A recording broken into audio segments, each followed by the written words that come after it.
There is no better sight than a traveling man than to come back home and to see the sights of Phoenix, Arizona. You bet. Just another day in paradise, and here in Chase Field, as the Arizona Diamondbacks chase the top spot in the National League Western Division, they do so against the Colorado Rockies. Glad to be back with you tonight. Hello there once again, everybody. My name is Darren Sutton. He is Mark Grace, and we truly are glad to be back home. And the good news, Gracie, is the guys actually might not have brought their bats for the first part of the trip, but they brought their bats home. And more importantly, in your eyes, a couple of guys who really, for confidence sake, needed to get things going. Yeah, they finally got the bats going. It was a law of average. It was going to happen sometime soon. But three guys that really come to mind swung the bats very well, especially yesterday. Chris Snyder, he had a big 3 RBI day. Stephen Drew starting to swing the bat well. Carlos Quentin got a big hit Saturday night to win it. And Connor Jackson, he got a couple of hits, including a home run. So these three guys starting to swing the bat well. If those guys continue to roll, the Diamondbacks will continue to roll. And they will continue to roll even when they're down in games like they did Saturday night if their bullpen is doing the job. Jose Valverde is second in Major League Baseball in saves. He's the back end. That's not the whole story, though. On this trip, this bullpen was fabulous. Yeah, in order to win and be 3 games above 500, folks, you have to pitch and pitch well. Sure, you're getting great starting pitching, but look at the relief. Those are tremendous numbers. Brandon Lyon has been near untouchable this year. Valverde, he's got 15 saves. And let's not forget Tony Pena as well. Tony Pena throwing the ball extremely well. Lyon, he's using 4 pitches. Fastball, slider, curveball. The lone left-hander, Doug Slayton, he's doing the job as well. And what else can you say, Darren, about the big fella? Well, we can say that he is the final man that closes the door. Those 4, the doorman, and that name will stick. Those guys deserve it. They have been slamming the door time and time again. I like that nickname. I love it. The doorman. Those are the guys. Now, in one corner tonight, oh, yes, it's a pay-per-view bout. It is Cook Webb 3. The third time these guys have gone head-to-head. We'd like to make it pay-per-view on cable, and share the money with Gracie and I, but this gives you a chance to say what?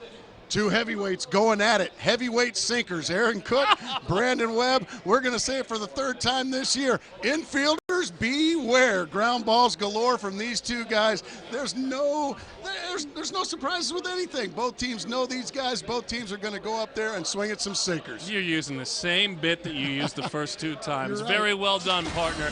Cook and Webb, and then we take it on to Mark Reynolds. This rookie was in Double-A 1 week ago. Now he gets to know his new locker here at Chase Field. It's the Diamondbacks, it's the Colorado Rockies, and it's right after this on FSN. Ask about it at work. By your local Arizona Ford dealers. Live life on the edge. Test drive the new Ford Edge today.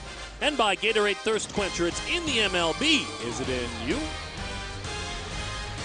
Another beautiful night for baseball. Aren't they all here in downtown Copper Square? Chase Field, the Arizona Diamondbacks and the Colorado Rockies.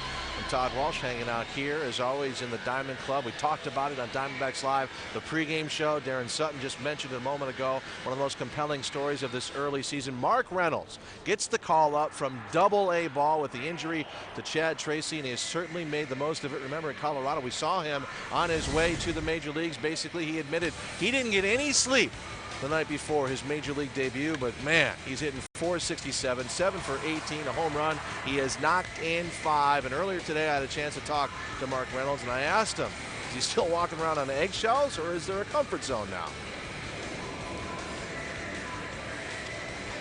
Jitters kind of wore off, and just come out here, it's baseball again, and you got to do your job, or you won't stay up here. So I'm concentrating on putting quality at bats together and making every play in the field, and just showing that I belong here. And the key to staying here is making the adjustments, right? Right, definitely. Eventually they're going to stop throwing me fastballs, and I just got to sit back and see what pitch is coming and use the whole field.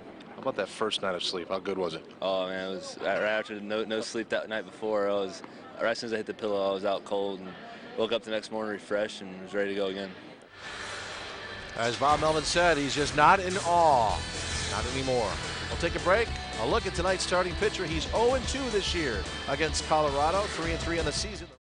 Back at Chase Field, Mark and Darren bringing you the action. Willie Taveras ready to go. Kaz Matsui, Matt Holliday. That's 1, 2, and 3 for the Colorado Rockies. We'll set the lineup for you here momentarily. We're glad to be back home, and we're glad you're with us. Underway and right down the middle. Strike 1 to Willie Taveras. Certainly a different look now for this Rockies offense with Kaz Matsui waiting in the on-deck circle. Provides an element of speed. Brandon Webb is on the mound, as mentioned earlier. Our Quest pitching report, Gracie. Oh, Brandon Webb, he's coming off a rough outing, his last outing. And that happened to be against these Colorado Rockies, folks. So he's got a little vengeance on his mind. Payback. We all know what payback is. Well, and as you saw, the Rockies have been giving it to him all season long. You got to hurry, and I mean really hurry. And because of that, the throw is off the mark.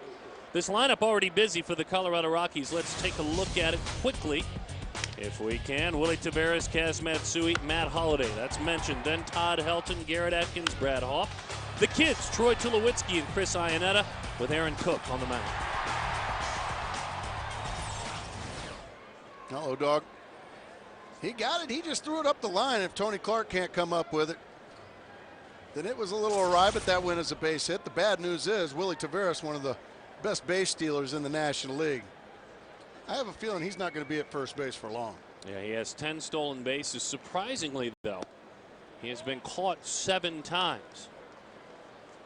Now, Kaz Matsui back, and just a different look, I think, to the Colorado Rockies lineup with these two at the top of the order. Your thoughts? I think they're much better, much more effective with Kaz Matsui and Willie Taveras. They both have great speed. They both put a lot of pressure on the opposing defense.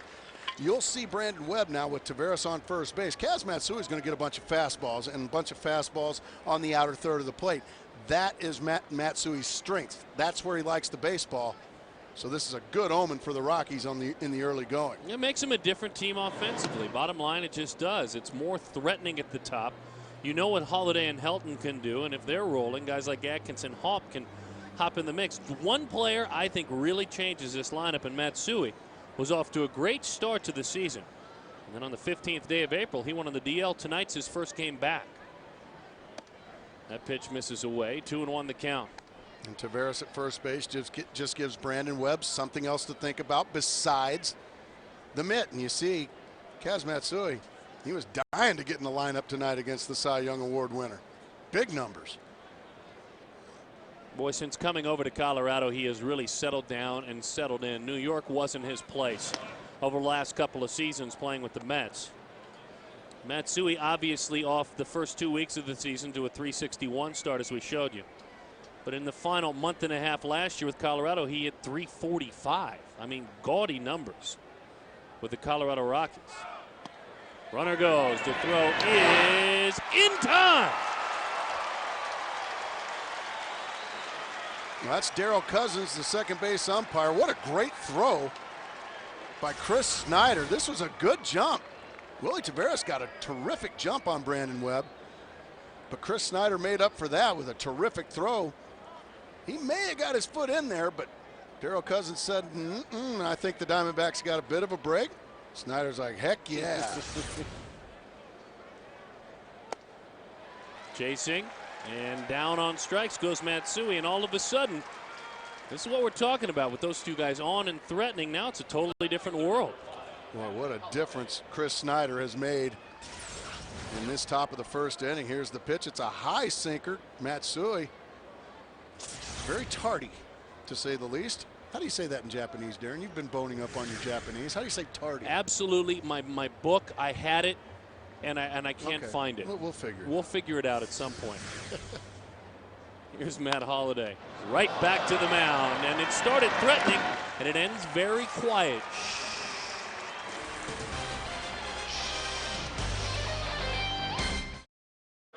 Bottom of the first inning, scoreless ball game. Aaron Cook ready to go. Let's take a look at the starting lineup for the Arizona Diamondbacks, brought to you by Jeep. Burns at the top, Callaspo, Hudson and Clark. Mark Reynolds bats fifth. Stephen Drew, Carlos Quinton, Chris Snyder, a good day yesterday. And Brandon Webb with Aaron Cook on the mound, the right-hander, and he is ready to go. Cook to face Burnsy and then Alberto Callaspo. Super sinker like Brandon Webb. And of course, our pitching report, that belongs to Mark Grace. Well, he's almost a Brandon Webb clone. He's got a good sinker. Doesn't have the curveball that Brandon Webb has. He's more of a slider guy. And then a changeup as well. So you're going to see two very similar guys toe the rubber tonight. Both right-handers, Kentucky natives. hit on the ground, and you see a lot of that. Troy Tulowitzki across the diamond. And in time for the out, it's the 10th start of the season for Cook. ERA of 4.4. And as you can see, 3 starts against the Diamondbacks already. They've handled themselves very nicely. Yeah, they've handled him, but he's 1-0. That's why this is Webb Cook 3. Diamondbacks won one of the starts. Rockies the last start, and here they are again. Cayaspo on the ground. A bit of a late break over there by Matsui, but he recovers and in time for the out. Let's take a look at the defense going to work. And really, you can focus on any infielder, bottom line, because of the ground balls. But Kaz Matsui works with Troy Tulowitzki. It's Atkins and Helton on the corners. Outfield of Holiday, Taveras, and Haupt. Iannetta, the youngster, the Rhode Islander, behind home plate. And there's Kaz Matsui. Great speed, good glove, can play shortstop as well. And of course, Todd Helton makes them all look better with his digability. Orlando Hudson takes strike 1. I like that word. That would have worked for you. Digability. Odod not digging himself very much of late, although he knows he'll work through it. On the road trip, 3 for 32 or an 094 clip. We saw him smoke a couple of balls over the weekend that ended up right in the gloves of defenders. And yeah, he's been hitting some tough luck as well as.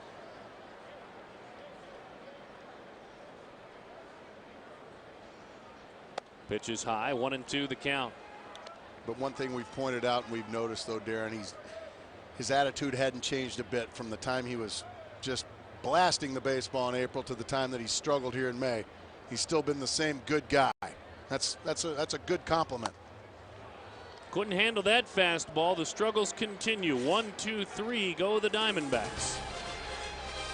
Webby back to work. D-backs baseball on FSN Arizona is presented by Nissan and your Valley Nissan dealers, and by your Valley Toyota dealers. Toyota, moving forward.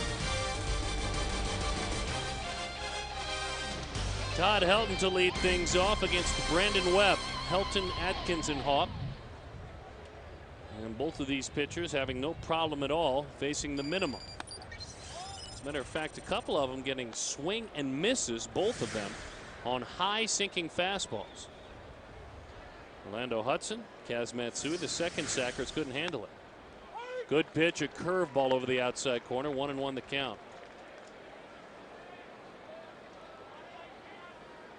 Helton, we thought, had quieted down. He was 0 for 11 against the Diamondbacks in last week's series. Well, that's a good pitch. 2-1 the count. He's had a big career against the Diamondbacks, though, and that levels off. And he also had a big weekend against the Royals, so he's right back on track. 5 for 11 over the weekend. Interleague play. Yeah, it's got to be a strike. 2-2. Yeah, he went right back to that, what we call the comebacker. Started at the left hip of the, the right hip of the left-handed hitter, and let it come right back to the inside corner. Todd Helton still can't believe it came back to the plate, but it did. Went with a breaking ball that dives down and in. 3-2 the count. Well, that was a good breaking ball there. Helton able to lay off it, but that one snapped nicely. That had a slider look to it, didn't it? Almost. That was a hard breaking ball. On 3-2. Bouncing ball. Tony Clark, the perfect man for the job. Tony Clark, just one of many out there that will be busy on the infield. And a nice play a moment ago. Hudson, Drew, Reynolds, infield. Cayaspo, who can play in the infield, is in left. Burns and Quinton in the outfield. And Chris Snyder, the battery mate, with Brandon Webb.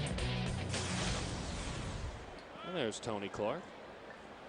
Big man's got to get some starts occasionally. Stay fresh, and he has certainly earned a few at-bats with what he did on Saturday night. 1-0 the count. Yeah, Tony Clark, yawn, stretch, and drive in 4.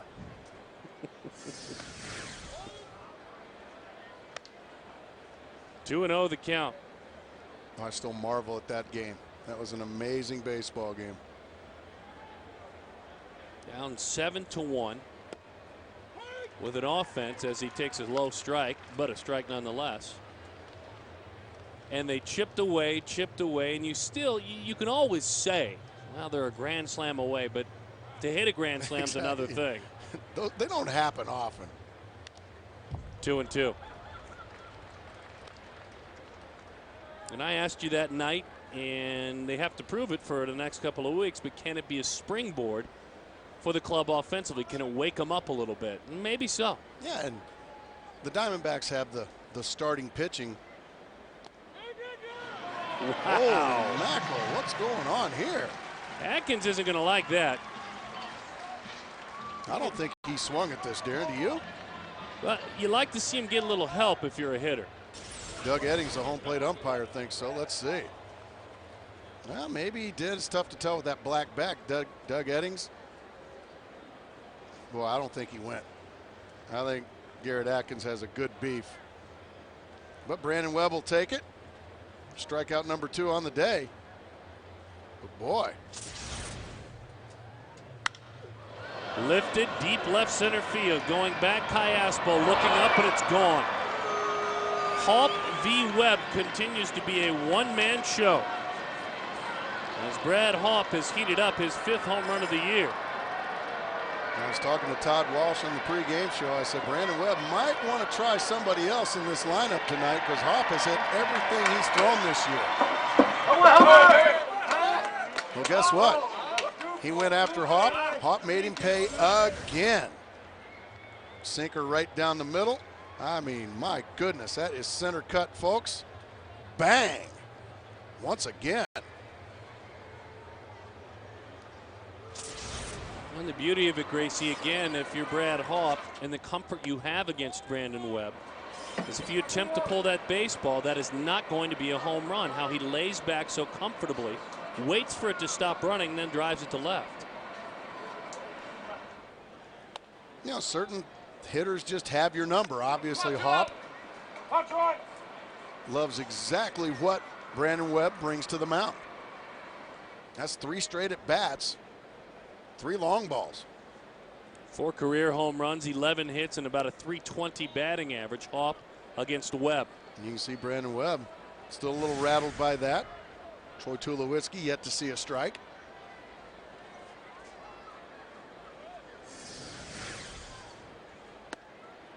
There's a strike, 3-1 this year against Colorado, and we showed you in that graphic.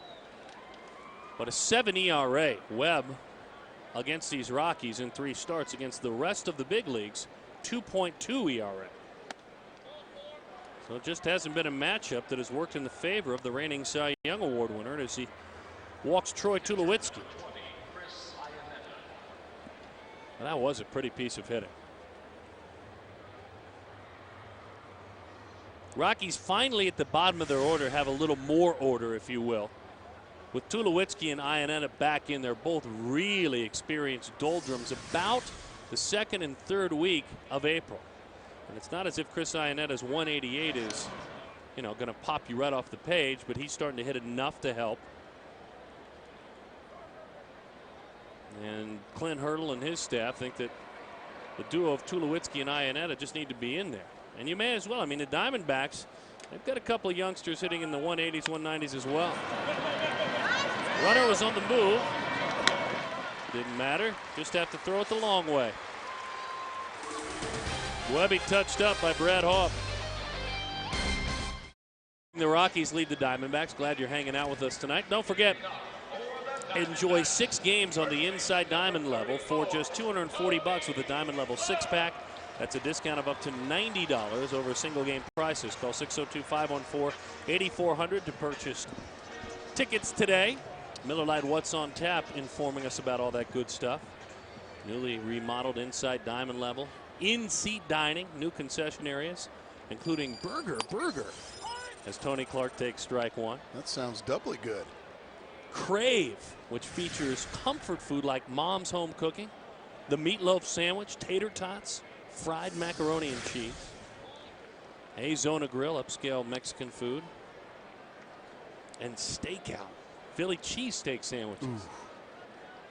Kelly Dugan doing a fine job keeping all of that fresh, hot, and tasty. There he is again. Tony Clark, get big, big man. You betcha.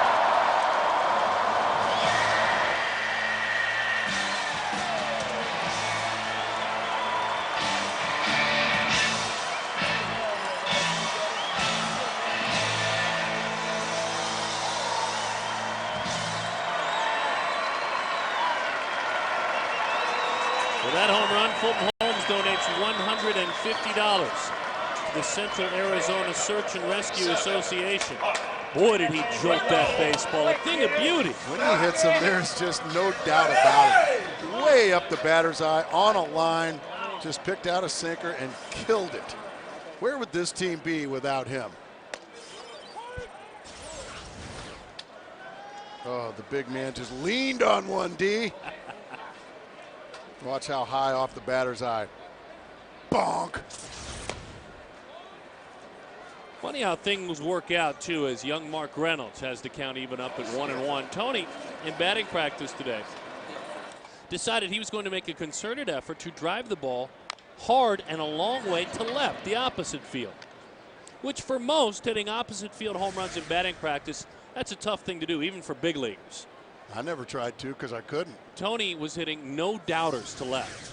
And now you see instant results because he didn't have to pull that baseball and hit it out.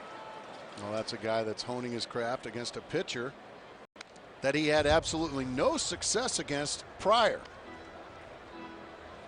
So he decides, you know what, I'm not going to try to pull the ball tonight. I'm going to work on going the other way and up the middle. Sure enough, it pays off. That's the thing. A lot of guys just use batting practice as launching practice. How many home runs can I hit? Not Tony Clark. He's trying to go the other way. He's actually working on things in practice. Pops it up right side, and that should reach the seats. Well, and we talked about it. Look, I mean, you think about Tony Clark's home run, and you also think about Brad Hawpe. Both of them had the proper approach against the sinker. Stay back and go the other way. And if you get something in the middle of the plate, you know, they're strong enough to drive it out to the big part of the park. Tony just always has that sheepish grin, doesn't he, when he does something well. 2-2 the count. Of course, Clark hit that grand slam that we've touched on several times. He's got an interesting run at home. He's got 6 home runs at home and 29 at bats. Good sinker, and the young one-week phenom goes down on strikes. Mark Reynolds in his first game back. I would imagine, again, feeling a few jitters all over again because it's the home crowd now. It's the home locker room. First games that he's played here. Wearing the white uniform now instead of the gray. And probably wanting to do well in front of these home folks that have been watching him only on TV. But we make him look great, don't we, Darren? Yeah, he makes it easy for us to make him look great. Well, you There's got no that doubt about it. Kevin Seitzer had an interesting theory as the count is 0-1 to Stephen Drew that success for a hitter like Reynolds, wow, I'll finish my thought in a moment, this is pretty prevalent. Well, Stephen Drew disgusted with Doug Eddings, the home plate umpire. But at least he's being consistent. If he sees that bat move, he pointed right at him and called it a strike. He said he went around. That was a swinging strike, not a called strike.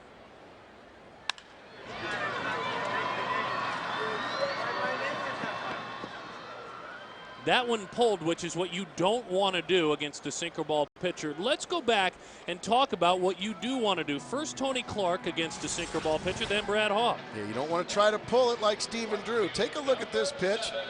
Right down the middle. He didn't open up. He kept his front shoulder and front hip closed and drove it out to center. Watch the front hip.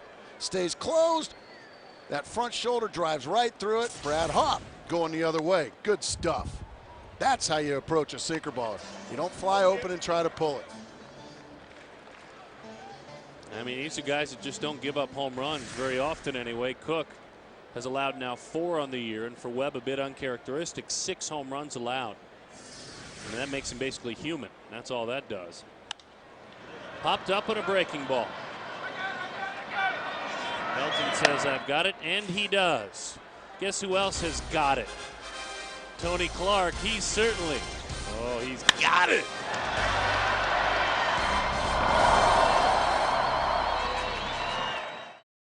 sure to keep it right here after the ball game. The score right now is 1-1 for Quest D-Backs Live, our post-game coverage.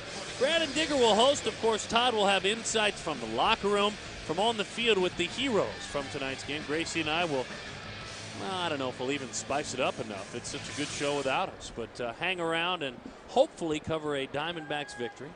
Quest D-Backs Live post-game show. Now this is really where the battle ensues for Webb Cook 3. Absolutely. Got to go toe-to-toe, don't you? Yes. Got to throw a haymaker or 5. Heavyweight battle. You betcha. Why? Because every pitch is heavy? Every pitch is heavy. You get a couple of big old boys going at it too, Cook and Webb. Heavyweight pitchers, maybe not hitters. Cook in the tail of the tape. Okay, you got to give Cook the edge when it comes to hitting. Okay. Brandon Webb, you got to give him the edge when it comes to pitching because he's the reigning Cy Young Award winner. They're both kind of similar when it comes to reach, chest, waist, fist. You know, one guy's more of a mover and a shaker. The other guy's going to stand right in front of you. Look at that. He's certainly down for the count as these two teams from the West send their heavyweights to battle.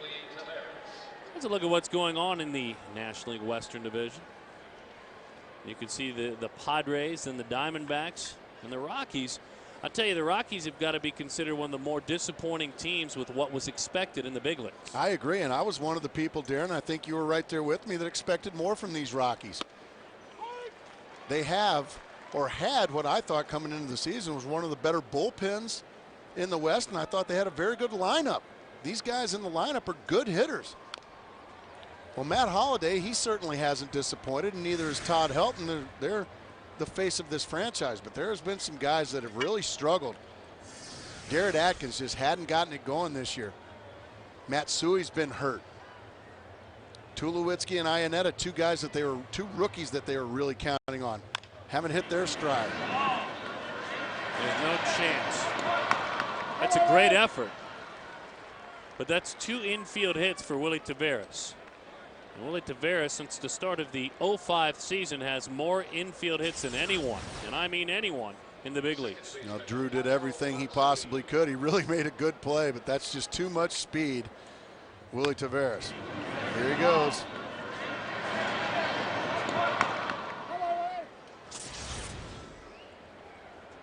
Now Willie getting ready to go back to work. He was gunned down trying to steal last time out. And he's got 10 swiped, but he's been caught 8 times. That, by the way, was the first base runner thrown out this year attempting to steal against Brandon Webb. And Chris Snyder really threw a rocket. That might deter Taveras. Let's see. I think he's got to try it again, don't you? Yes. This ball is going to be trouble. Headed to the corner. Cayaspo can't make the play. And there is some raw speed out there on the diamond.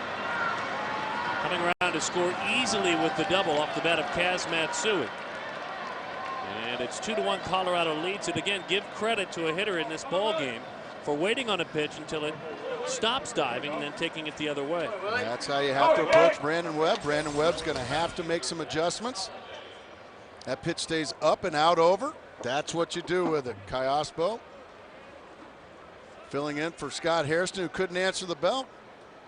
He can't make the play, and Willie Taveras scores easily.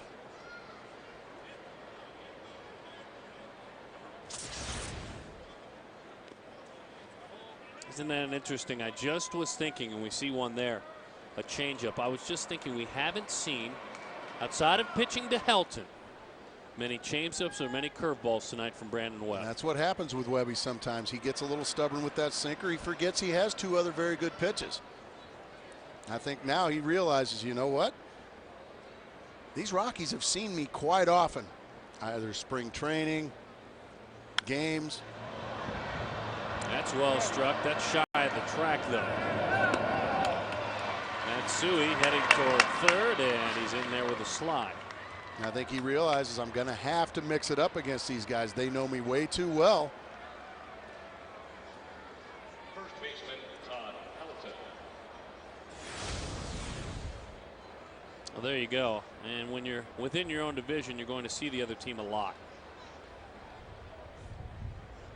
18 starts against the Rockies. Brandon Webb hasn't been around all that long, only a little over 4 years. 18 starts already. Wow. Well, already it's his 4th, and it's not even June.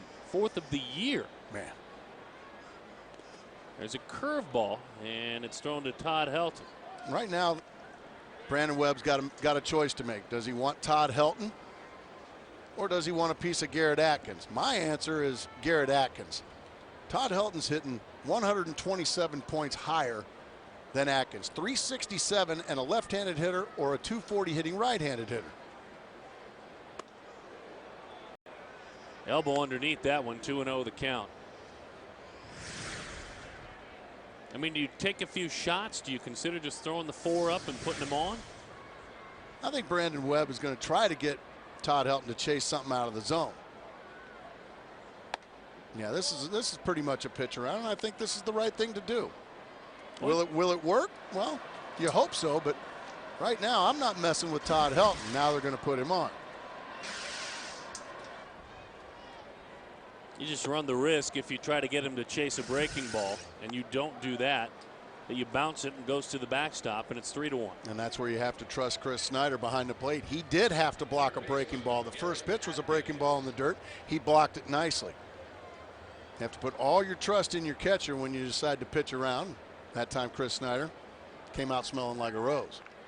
Garrett Atkins, you hate to put it all on his shoulders. He just had such a big year last year. I mean, an MVP caliber year, just shy of 200 hits. But hitting just 237, 3 home runs, 18 RBIs. And Brandon Webb starts him with a breaking ball. A lot of times when he gets in pinches, he's just decided, I'm going to use my sinker. Well, that time he used a breaking ball, and it was a beauty.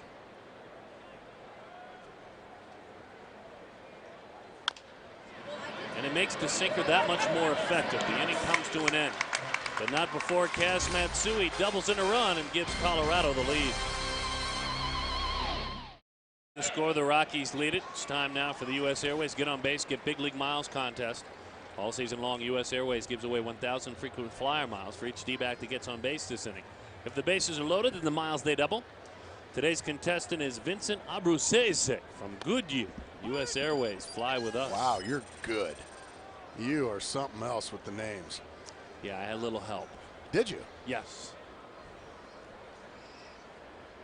Breaking ball misses away. 1-1 the count. Well, Chris Snyder has thrown out a base runner. And obviously that was a nice contribution. But catchers will tell you it's all about the catching. And I'm supposed to catch, help my pitchers do my thing as he fouls that one off. But at some point, they want to hit. And he finally was able to hit yesterday after struggling mightily. Oh, yeah. Everybody wants to hit. When you were a young kid playing wiffle ball in the backyard, and you know, you weren't saying, I want to catch the last out of the World Series. You were thinking, I want to hit the game-winning home run. Yeah, there's no doubt about it. Yesterday he was 3 for 4, and that double plated 3. And he swung it aggressively, used the entire diamond, and it was good to see. Yeah, and he swung at strikes. And when Chris Snyder simplifies the game, slows it down, and just swings at strikes, he's a much better player. He reached back and got 93 miles an hour there. Now, when you look at the catching for the Diamondbacks, 207 Snyder. And for Montero, 210. They're just better hitters than that. I'm sitting here telling you they're 330 hitters, but they're better than that. And the Diamondbacks need more than that. Hard ground ball, base hit left field. Asking you shall receive, Darren. That's exactly right. Todd Walsh is on the beat, by the way, of this very subject. Todd? This is unbelievable. Can I layer it on? Layer, baby. Please do. Thank you, guys. It's time for the Geico Quote of the Game, and this is a post-game comment from Chris Snyder yesterday in Pittsburgh. He almost didn't get the start. Robbie Hammock almost caught Randy Johnson, and he's self-deprecating. He said, I left a small village out there lately, so it's good to finally come through one time and be productive. It has been wearing on him, and I know you guys know you've been around this team. You're around it every single day, and comes through. Nice self-deprecating quote, and now he's on first base. By the way, though, Mark, in our wiffle ball games, there were times when I didn't mind striking out the last guy in the World Series. I know everyone wants to hit the home run, but I'm sure, Darren, you can relate. Wow. Just a little gas. Boom. Really? Yeah. Boy, what was wrong with you wiffle ball player? Everybody wanted to hit the homer, didn't they? Get the game-winning hit. Strike out the last guy. I wanted to strike you out. That's exactly what I wanted to do. You wanted to strike out Mark Grace when you were growing up and I was much older than you playing in the big leagues? Is that what it is? You be Mark Grace. I'll be me. And I'm going to drill you or strike you out. 1-1 the count to Brandon Webb. That one is bunted foul. Todd, we've talked about it, whether it's Randy Johnson lightening up a little bit and enjoying the game. It's so refreshing. You expect a lot out of these guys. Fans do, we do, their coaches do. But to hear them poke fun at themselves a little bit. Yeah, and a lot of times on the road especially, I like to sit just in that camera well on either end of the Diamondbacks dugout. And there have been a lot of nights where Chris has just sat there by himself. He had left the village out there many times, and as he admitted, and even after some of the games, it was definitely something he brought home with him. And Bob Melvin saying go out there one more time, catch Randy Johnson. We'll see if we can catch lightning in a bottle at the plate, and they did. I think the hardest thing for a catcher more than any other defensive position is you just got to clear your head. I mean, there's just no doubt about it. Well, and it helps that your manager is a former catcher. Webb bunts that one first base side. And he battled through it and got it done. Third sacrifice this year. Very well done. Very well executed by Brandon Webb. He got, even with 2 strikes, he still got it down. Right on top of the plate, and then boing, way up in the air, and that will be a perfect strike. And that is some onomatopoeia for you there. That's Darren well Sutton. done. That is fabulous. Do you know what that is, Todd Walsh? I used to. We had this discussion in Pittsburgh. Were you with us? No. I tend to use onomatopoeia during the broadcast. Well, Do you know what onomatopoeia is? There's an ointment for that, and there's like a powder. And Eric Burns, very shallow right field. It's in there. They're sending them on around, trying the element of surprise. Did they surprise? No. Well, Chip Hale's a very good third base coach, but he made a mistake there. That's too good an arm in right field, and he should know that. And you could see he just said, my bad, to the dugout. Chris Snyder was a dead duck. Brad Hopp, one of the better arms in all of baseball. And just like that, a rally thwarted. Perfect throw. That's what you've come to expect from Brad Hopp, and it's just waiting on him. Burnsy, a little Texas leaguer dropping in there. Snyder had to wait for just a moment, and because of that, it made it one of those situations where it wasn't even close.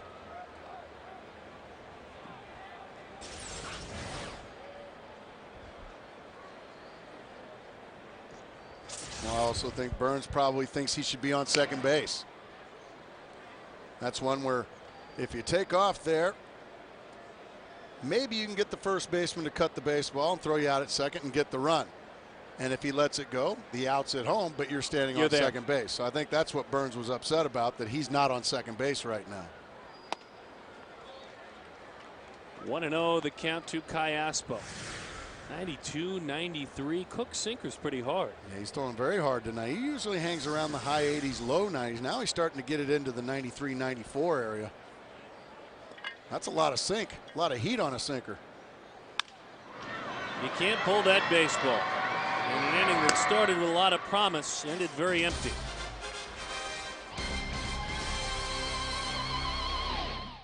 Stop it right here. Rockies lead it by a run. Trying to stop Brad Hopp. As a matter of fact, he has homered now 3 times against Webby. Well, he tried to go inside on that one. The bell was answered. Now he goes about 5-6 inches off the plate. Whack. Home run. Then tonight, very first pitch he sees. Good night, Irene. Brandon Webb may have to throw some off-speed pitches. Those are 3 straight sinkers, 3 straight home runs. Or you might want to just get his attention inside. Thank you. Well, either one works. Good curveball, good call. He goes to the off-speed. This guy has obviously shown he can handle your sinker. The best starts, the big strikeout starts this year for Brandon Webb really included a big basket full of curveballs and changeups. It's not that he leaned on it exclusively or became quote-unquote a junk ball pitcher, but when he struck out 10 Houston Astros on May the 11th, when he struck out 13 San Diego Padres on April 18th, he threw a lot of both of those. Back-to-back curveballs, 0-2. And another one. Now might be a good time to throw that sinker inside. Maybe make Hop move his feet. Try to buckle him. That's what he wants. Make him move his feet. Now maybe right back to that curveball. What do you think? You're a former pitcher. I'm just an Well, you called it very good with the honorary old first curveballs. baseman. Called it very solid with the curveballs. I think I would have, my first pitch would have had him dusting off that number 11. But he's in the big leagues and he's a Cy Young Award winner. You've got to be a little smarter than that. And if someone homers that frequently against you, nothing wrong with coming in. I mean, way in, not hitting him, but coming way in. And if you're Brad Hop, you take that. You know what? Thank you. You bet. But I tell you, all the soft stuff early, he was nowhere near a similar pitch to the one he hit out. Exactly. You take it as a compliment if you're wearing a guy out and he either hits you or knocks you down. You think, you know what? This guy doesn't think he can get me out unless he does that. Look at that. That is the same pitch he hit out right there. Exactly, and that's making all the curveballs is making Brad Hop think off speed. Now you've got him sped up. How about a changeup? What do you think? We haven't seen one yet. Maybe Back-to-back, one or two. Back-to-back sinkers, late swings. Now you got him sped up. Let's see what Brandon Webb and Chris Snyder want. Went with the sinker in, didn't get the call. Ended up being a good at bat by Hop. A homer and a walk, and now our Aflac trivia question tonight. Aflac! Let's see, what do we have for you folks here? On May 21st, 2000, Major League Baseball record 6 Grand Slams were hit. Name as many as you can. Okay. Let's see. Barry Larkin. Jeff Bagwell. I mean, this is one of the gooniest questions ever. Should we Yeah, look at, you're going to have to cheat because this one, yeah. We'll let's let the folks at home answer this one because we're done. I think that is that's a great question. You don't think? No, I'm not real pleased with it, to be You're honest with you.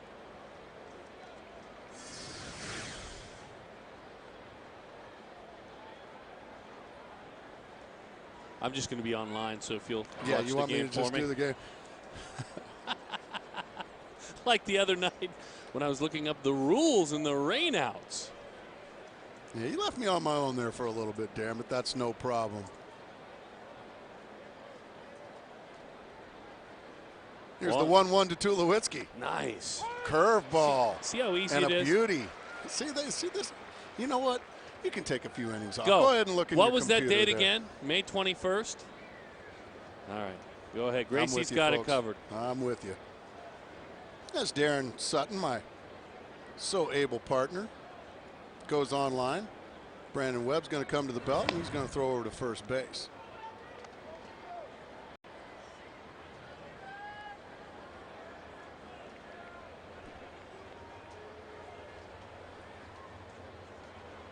How you doing over there, buddy? You got it. I'm shopping for rental cars now. I'm done looking up. I can't find it anywhere. You go ahead though. Well, that pitch was chopped foul. See? How about Ed Sprague? He got gonged again.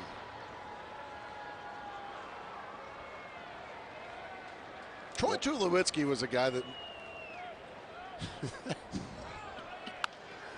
popped up.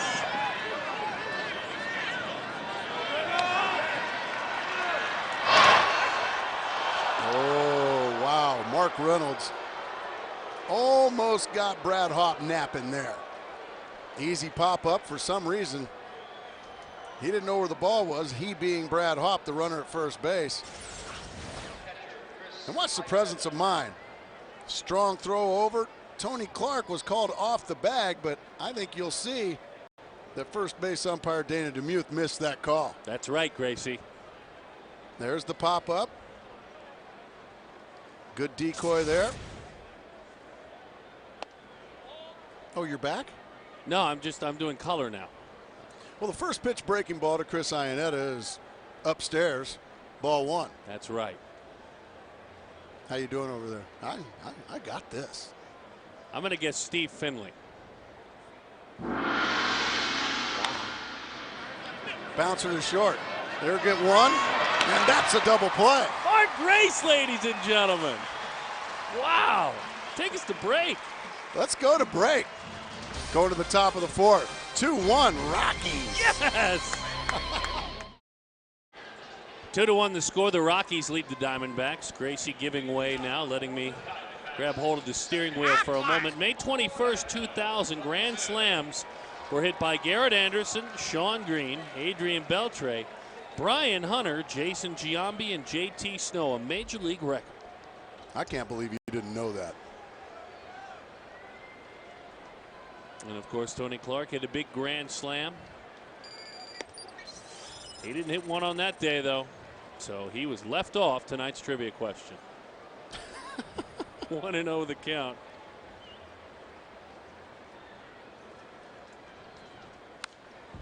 Oh, look out over there, taking that one out of the catcher's mitt.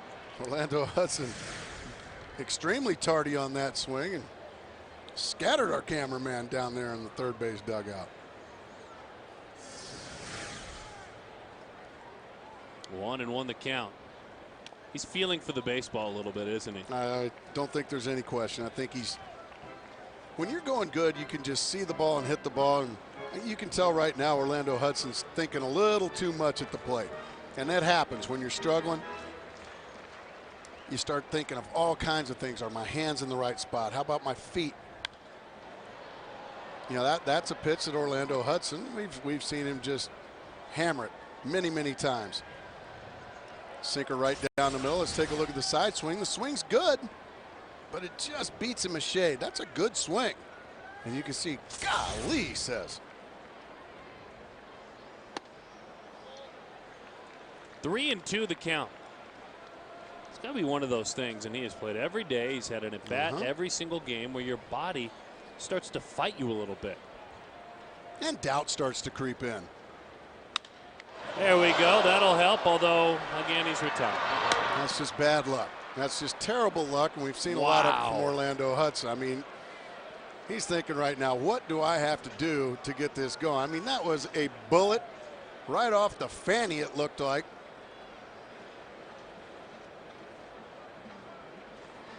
You know, Dog slows down to check on him. Let's take a look. I think this one, bang. Oh yeah, right in the fanny. But he doesn't go down. Stays right there and gets the out, and just tough luck again for Orlando Hudson. That's where you just feel for Orlando.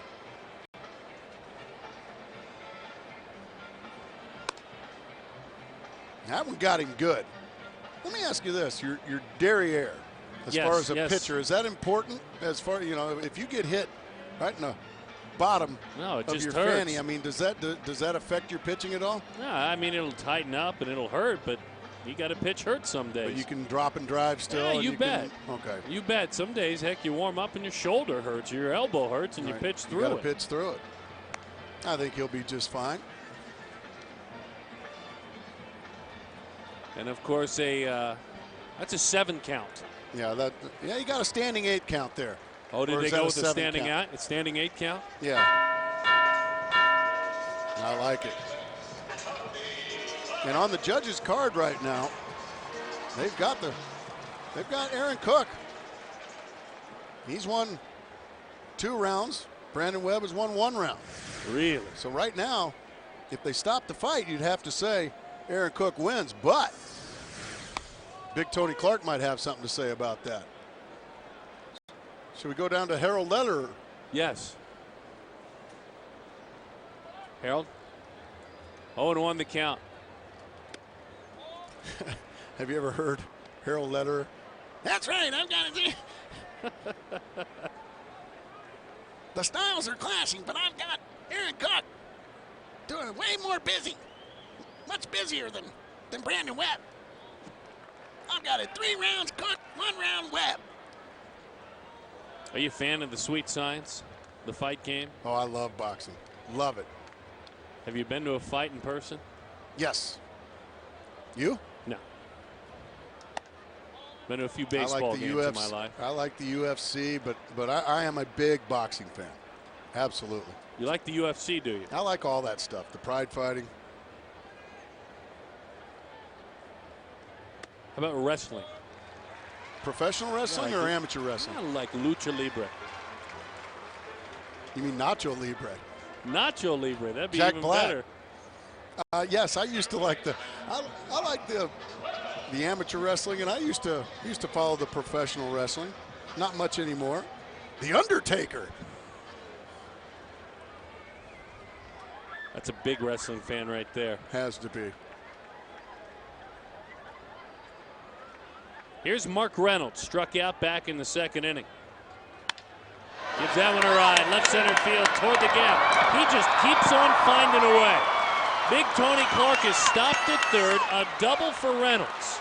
He has now reached in every single big league game in which he has played 6 for 6 in that category.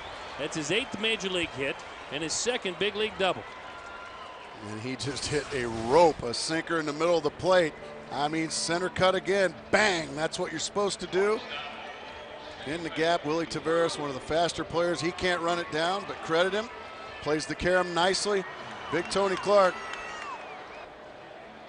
He was doing the best he could, but he has to stop at third base. Now it's Stephen Drew with an opportunity. 2nd and 3rd and only 1 out. Stephen hitting just a touch under 290 with runners in scoring position. Good pitch there from Aaron Cook. Backdoor breaking ball. That's the school of Brandon Webb. You get a hitter aggressive, you get a hitter that may be figuring you out, throw him a breaking ball. He tried to pull a sinker back in the 2nd inning and grounded out. Ooh, he took a fastball right down the middle. Maybe he was thinking breaking ball again. Now he's got to protect. He's got to fight. Find a way to drive in that run. If he hits a fly ball, it's going to have to be a very deep one. Good arms out there in the outfield. Tony Clark with no speed at third base.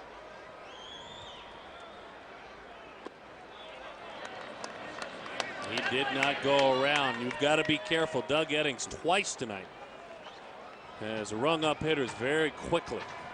That time, third base umpire Kerwin Danley, San Diego State Aztec. He didn't ring up Stephen Drew. And yes, that was a San Diego State. That was so gratuitous. It was blatant. 1-2 the count. Lefties have really torched Cook this year. About 80 points higher. And nowhere close. Lefties hitting .320 against him. Righties just .243. And with a sinker baller who doesn't have an excellent number 2 pitch, that doesn't surprise you. And also the Diamondbacks lead all major leagues in sacrifice flies. 22 of them already this year. I know you knew you'd love that. My goodness. 2-2 the count. Little broken bat. Boy's got him hung up in a rundown. Tony Clark now has to head back to third. Both runners move up. Wow. Reynolds moves to third. Drew all the way around. Fielder's choice. Now just a little tap back to the box. If it gets by Cook, the run will score. But Tony Clark did a good job of staying in the rundown long enough to let both runners move up and give Carlos Quentin a chance. So a couple of outs on the base pads already for the Diamondbacks in the last couple of innings. Chris Snyder thrown out at the plate, and there Tony Clark caught up in a rundown off third. Now it takes a 2-out hit to tie this game, or even better, to give the Diamondbacks the lead. 0-1 the count. That pitch started right down the middle as he swung at it, and it was on his knuckles when he made contact. Yeah, that pitch was up and out of the zone. Carlos Quentin, very aggressive hitter. We know that. Maybe a little too aggressive there. That's the fight he fights more than any other, I think. I mean, he is such a gifted hitter with good power. And Aaron Cook just living in on the hands right now of Carlos Quentin. No balls, 2 strikes the count. Just about straight up, maybe a step or two to pull in center field. For the young man out of Stanford University.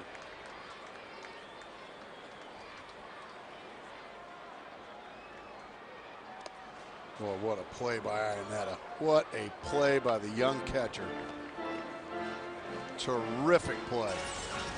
Not only blocking it, but coming up with it cleanly. Wow. Gorgeous play. Got to move that body, folks. That's the way you do it back there. Can't backhand that baseball or you're torched. Great feet. Inside, why not? 2-2 the count.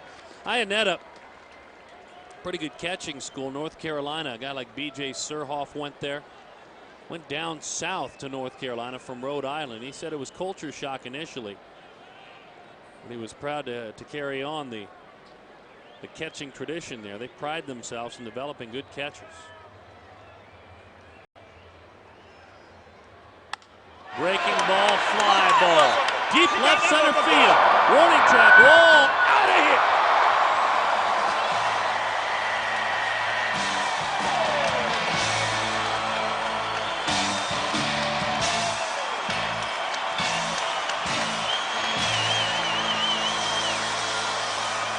Oh, what an at-bat by the kid. Popcorn Man's happy. And a bunch of Diamondbacks in that dugout are happy. This is a hanging breaking ball, Darren, folks at home. Look at that baby. Pow! I mean, right down the middle. And Carlos Quentin makes Aaron Cook pay big time. That's what you're supposed to do with a mistake. Good stuff. Good. Carlos Quentin starting to heat up. Connor Jackson, Chris Snyder. Fellow's starting to heat up a little bit. Look out. Chris Snyder, middle of the diamond.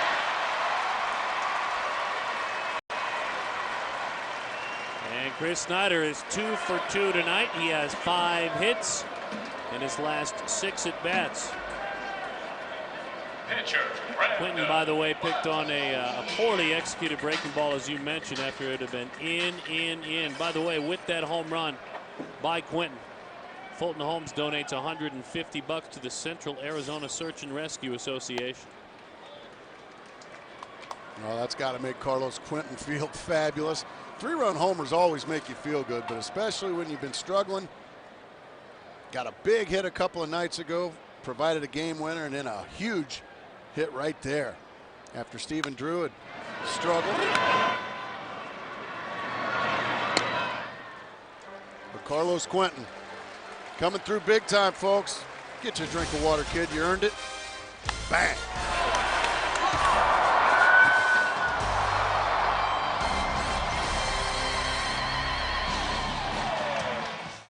Anthony Rita monitoring the pool. Good work out there. Brianna somewhere.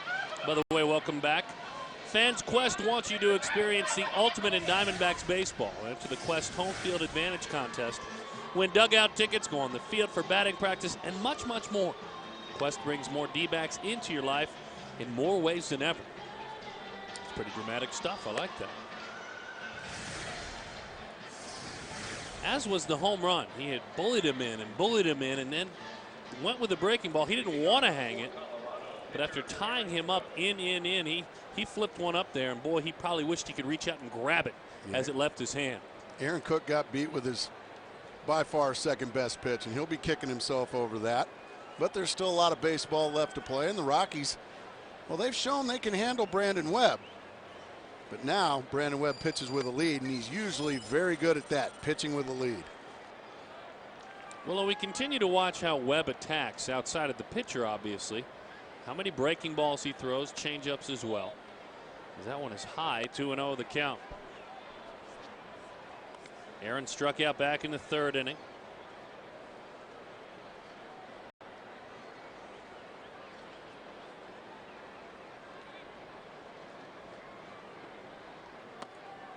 Now, if you're a boxer, see, I really don't know the sport like you do. And you know, you've got a few cuts that have to be fixed. Is it your ring man, or is it your cut man? Your cut man. Yeah, you got a cut man. See, I'm thinking right now after that homer and Snyder's hitting all that, he saw the cut man for a minute. Don't you think? Oh yeah, I think he probably opened him up a little bit. He's probably had to stop some bleeding, smelling salts and the like. Now Dave's not going to help. He's in the other corner, correct? Exactly. Yeah, the Rockies, you know, you have your own cut man. You have your own trainer, the guy that tells you in between, you got to stick and move. You got to stick and move. And then he takes one right to the stomach. That was a good body blow there from Brandon Webb. Almost another one without meaning to. 3-2 the count. See, I'm learning a lot about the fight game tonight. Well, you can see that Brandon Webb is more of a counter puncher. Okay. Whereas Aaron Cook, he's more of a guy that takes the initiative. What bout did you see when you saw a fight in person? Oh, it was a long time ago. My goodness. Sugar Ray? No, I haven't been to the big time fights. No, I can't. Oh, okay. I can't afford those. Oh, I don't have please. pull. I don't have pull. How many of you folks raise your hand by that one? Anyone? That's what I thought. This is a battle right now. They're just going toe to toe. They're standing in the center of the ring and they're just exchanging. Well, these a couple of country boys too. They're both from Kentucky. They both have had many times where they have sparred out by the barn.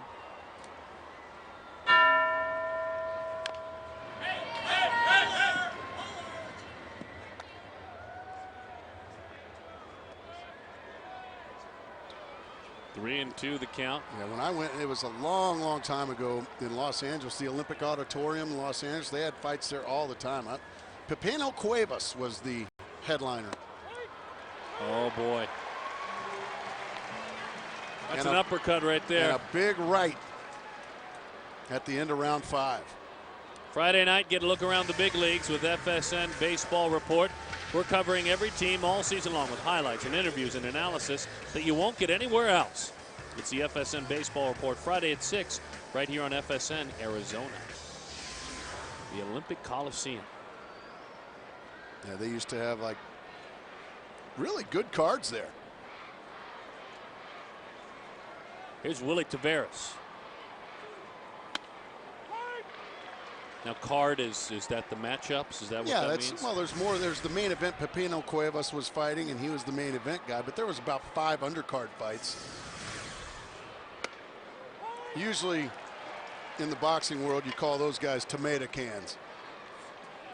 Guys that have records of near 500. They aren't stars. They're kind of guys that take beatings. Popped up, Tony Clark. Thank you very much, Mr. Clark.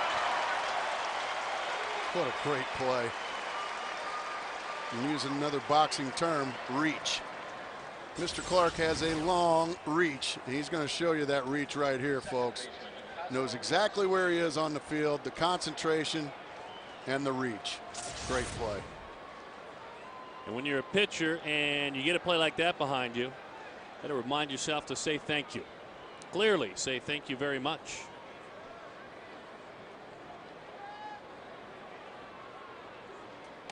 Inside. And also when a ball reaches the seats, you say thank you. Thank you very much. Oh, that's a great shot.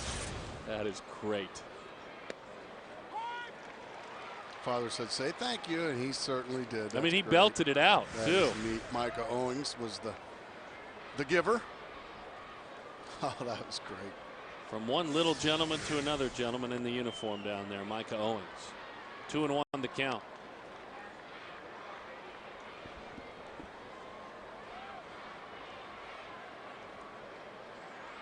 Matsui doubled in a run back in the 3rd inning.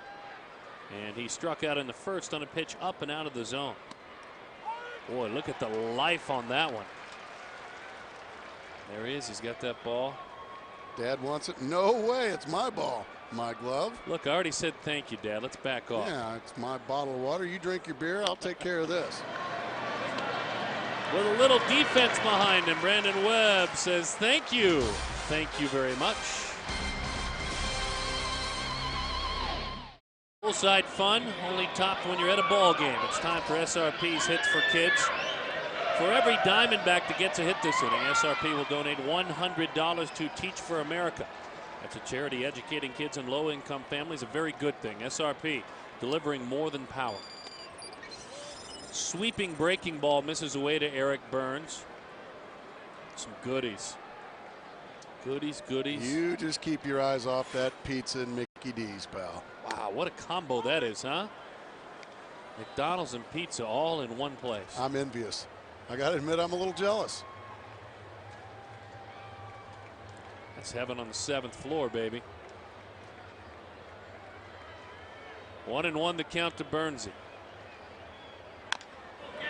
Big swing and a topper. Foul ball. It was called foul ball. So we'll do it again.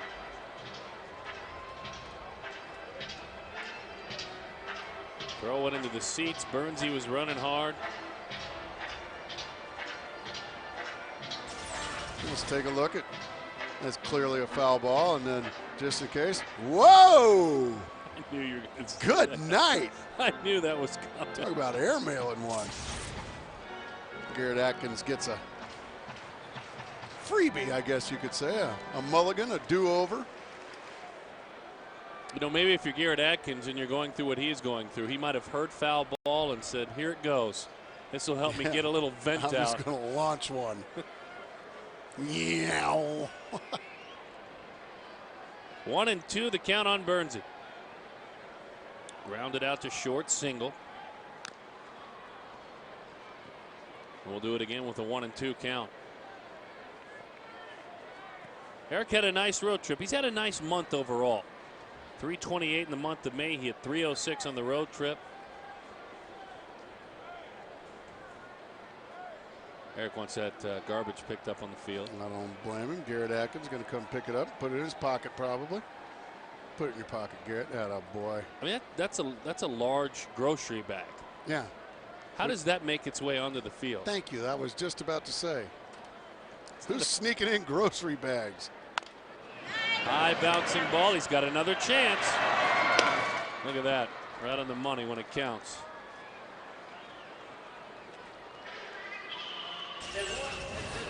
No, he showed the bad throw. Now we got to give him the props there. Steps nicely, and a perfect strike over to Todd Helton. And to get the hustling Eric Burns. 4-2 the score. Alberto Callaspo 0 for 2.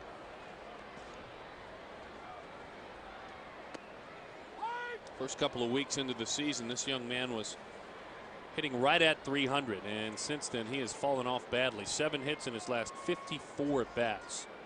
About a 120 clip. Breaks the bat. You just can't pull that.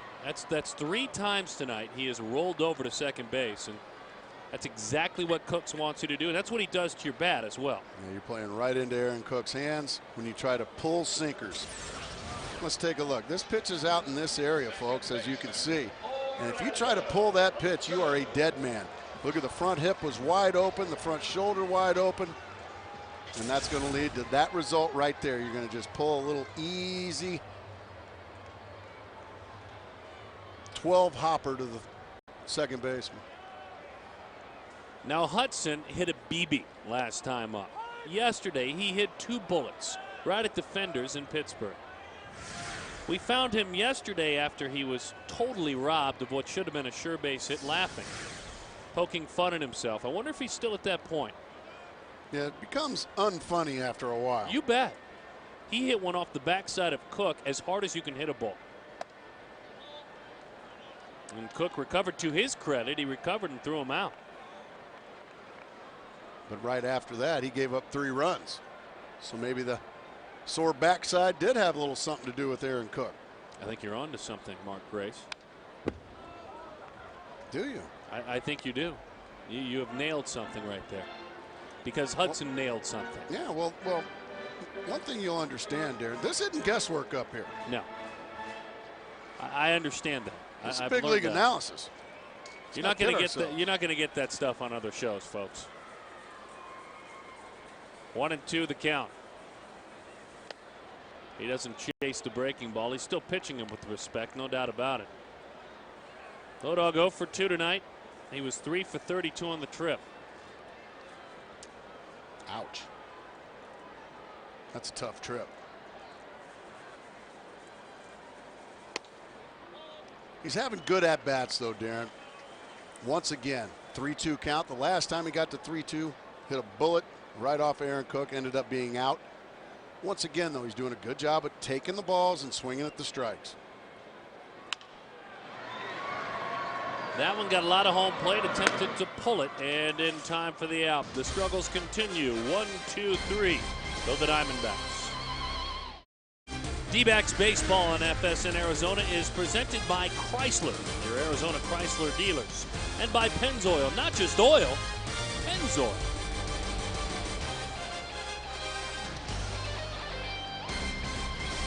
Not just a pitcher, a Cy Young Award winner, and trying to keep it right here. As the breaking ball misses away to Matt Holliday.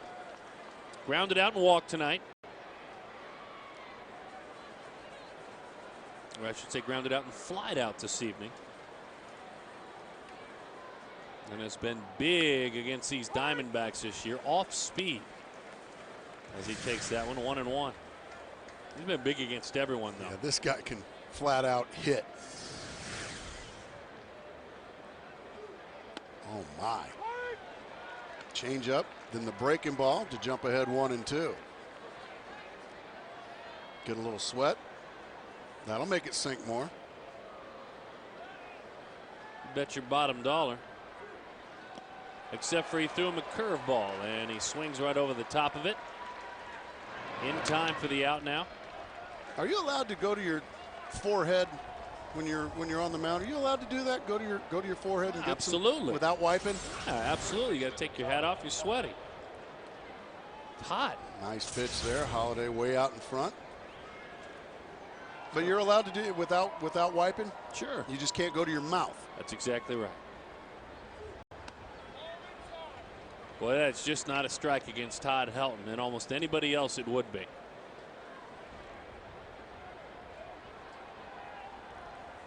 One and 0 the count. Came right back with it. That's a strike. That one was on the plate. So was the other one. No, it wasn't, Darren. That first pitch was clearly inside. Oh, come on. And of course, I'm to a hitter, you and folks, Todd saying Helton. that. I'm a hitter saying that. Darren being a pitcher, he wants that strike. We argue about it nightly. Now that's inside. Right, now there you go. All I'm saying is that first pitch, I said it respectfully. The number 17 sitting next to me, the number 17 on the field, you're going to get that call if it's borderline. And you've earned the right. He's earned the right. Nice pitch, a change up after a couple of fastballs in. Fastballs inside. Is that right, though? You're correct. I mean, 17 against 17. Todd Helton. Now Brandon Webb wears 17. And a couple of studs at that. Back inside. Now you think that's a strike? That ball is clearly inside, Darren. He's over here with his eyes closed. He's about to throw things up here because he thinks it's strike 3, folks. And we argue about this nightly. Change up. And he wouldn't bite. I tell you, that's what he does. Todd Helton. You can take an elite pitcher, which Brandon Webb is, and you reinvent yourself when you're facing Todd Helton. You see the difference, by the way, in the league and then the Rockies against Webb.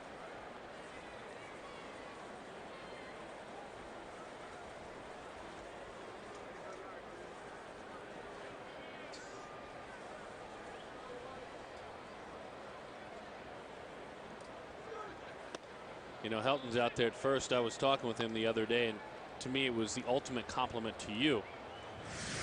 He was mentioning 3 hitters that he enjoyed watching as he got a little older and then played against.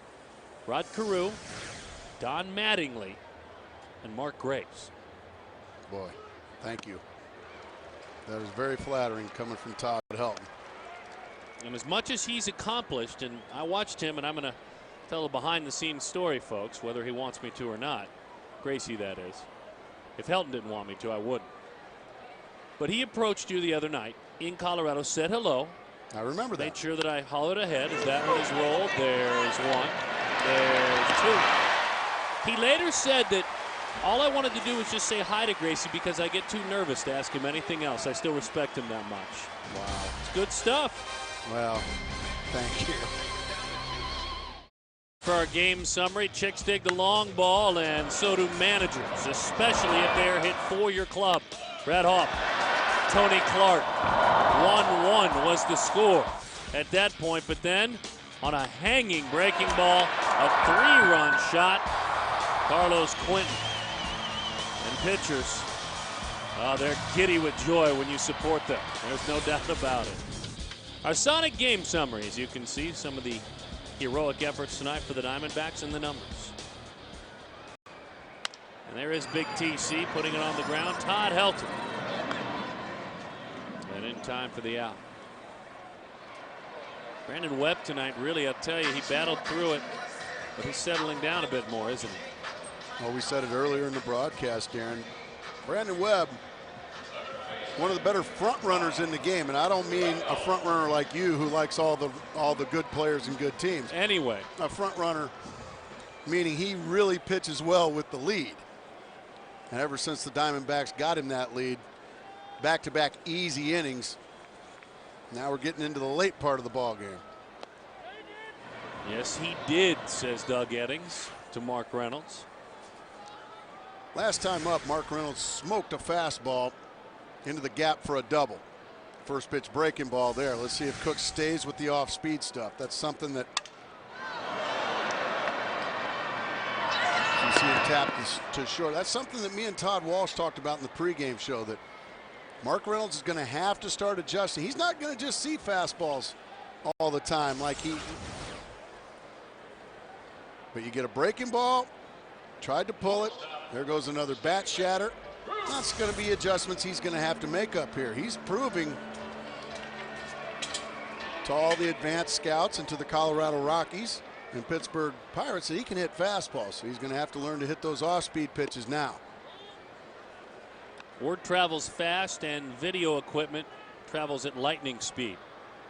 And you have advanced scouts, and you also have in every single ballpark these days. Says Drew, high fly left field. Holiday easing back. He's got just enough room.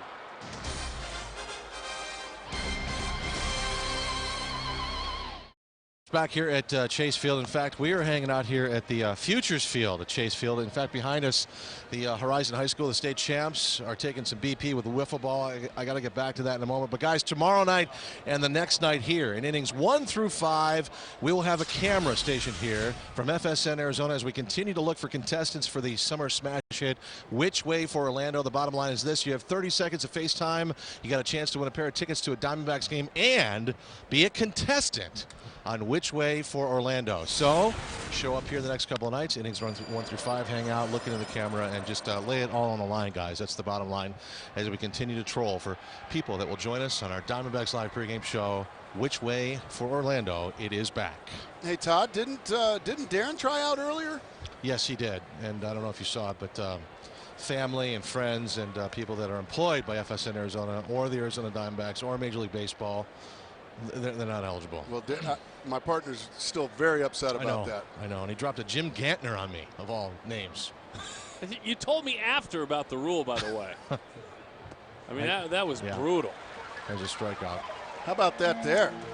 Next time you drop Jim Gantner, though, as I said in the pregame show, you're going to get Sixto Lezcano right back at you, maybe a little Gorman Thomas. Wow. Or Marshall Edwards. Yeah, I could do that. Marshall Edwards. So what's going on with the wiffle ball up there, Todd? Well, I just had a couple of guys take me downtown deep here in Futures Field. These guys are good. Horizon High School. State champs. Why don't you go up there and try to hit Tim Alderson? Bouncing ball into center field, base hit. I think maybe You and I should go mix it up there. Maybe get the kids involved. I love wiffle ball. Yeah? I love it. I used to be pretty good at wiffle ball. Well, I am still good. Are you still good? If you want a piece of me, I'm waiting. No, I want a big piece of you, pal. Trust me.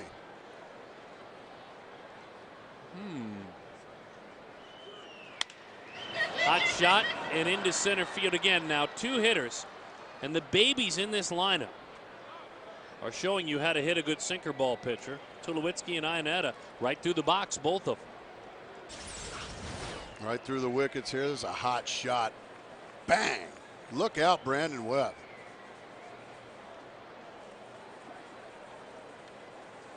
Right through the wickets, as we said. And with 1 out, here come the Rockies. And here comes Ryan Spilborghs, who is called upon to pinch hit for Aaron Cook. The producer. Ryan Spilborghs. That's what we deemed him last year. It's a good name. I like that.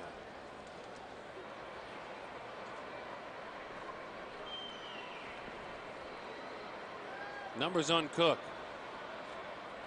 Certainly not a perfect outing. I think he will tell you as such.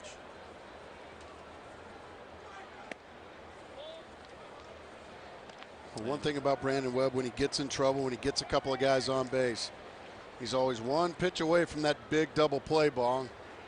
This is certainly one of those situations. He desperately needs it. Tying run at first base. Only 1 out. Wow. That was one of the best sinkers of the night right there. Spilborghs just called up from AAA.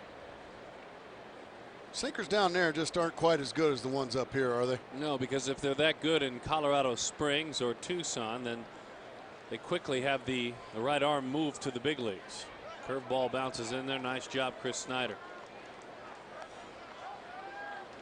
Tony Pena is getting loose briskly in the bullpen. Well, they're going to try to get Brandon Webb through this inning. Keyword try. Brandon Webb's due up 3rd in the bottom half of this inning. They'd like to use the pinch hitter there instead of bring Pena in now and have to use the pinch hitter for him.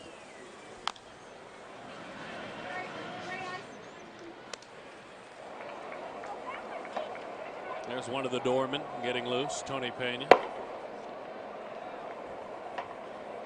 We call him the doorman now. Darren deemed the bullpen guys the doorman. The governor has signed off on that nickname, by the way, so it's going to stay because they slammed the door. 2-2. Pitch is in. By the way, just to be scientific about it, in case you're curious, that'd be Brandon Lyon, Pena, Slayton, Valverde. That quartet. The others have pitched well, and those 4, though, have been consistent from start to finish all year long. They're the guys that usually pitch when you have the lead. Therefore, slam the door. Oh, my. Look at the bite on that pitch, and you were looking for a double play, but you don't give away strikeouts. You'll take it. Now just a beauty of a sinker. Starts belt high, and then it is gone. Right over the top of it. The producer, Spilborghs.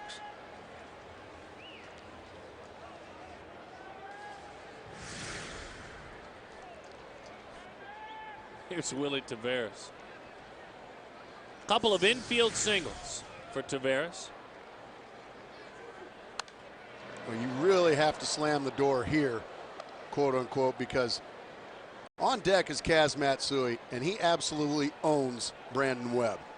You don't want any part of him this inning. He is over 500 in his career against Brandon Webb. You want to take care of business right now with Willie Taveras. A little liner, it's into center field. Burns is charging. No play at the plate. It's 4-3 now.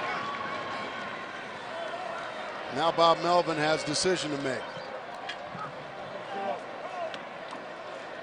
Does he stay with his starter? He's got Tony Pena locked and loaded down in the bullpen. Or does he stay we go to where this pitch is, up and in. And just banged right back up the box. But he's going to stay with Brandon Webb. Kaz Matsui probably very happy about this move. Matsui doubling 3 trips, as we mentioned. Big numbers in his career. And that curveball certainly helps. What a start. Well, you could see he was really juiced for a fastball there. Got a breaking ball and got buckled. We got nervous time here at Chase Field.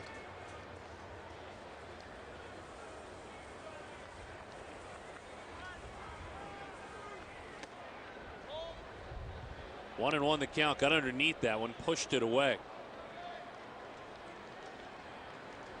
Couple of runners on, as you can see. As Taveras comes through with an RBI. He's counted to score so many runs, but he drives in a big one. Lined left center field. Callaspo won't get there. It'll go all the way to the wall. And easily scoring are both runs, coming on around, and with one big swing of the bat, Matsui continues his domination of Brandon Webb, and because of that, Colorado jumps right back on top. Now you could just feel that coming. Kaz Matsui, you knew was going to be very happy about Bob Melvin's decision to stay with his starter. He absolutely kills Brandon Webb. Once again, a ball in the outside corner. That's where Kaz Matsui's been hammering him. They stay out there, and Matsui makes him pay. And boy, oh boy, Brandon Webb certainly kicking himself on that one.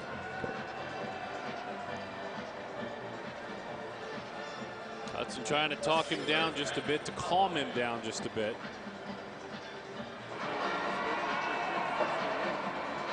A couple of guys who set the table usually just cleared the table big time.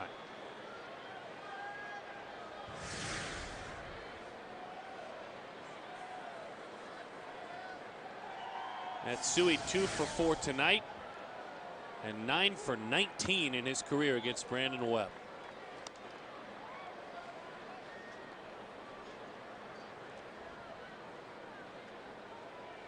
You can hear a pin drop in this place now.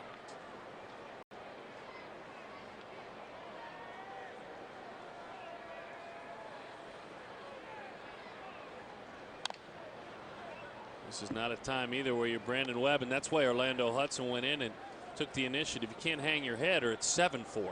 Oh yeah, and plus the opponent, they smell blood if they see bad body language. Webb was displaying a little bad body language. Orlando Hudson went in there and said, hey, pick your head up, get Matt Holliday out, and we'll go take care of business in the bottom half of the inning.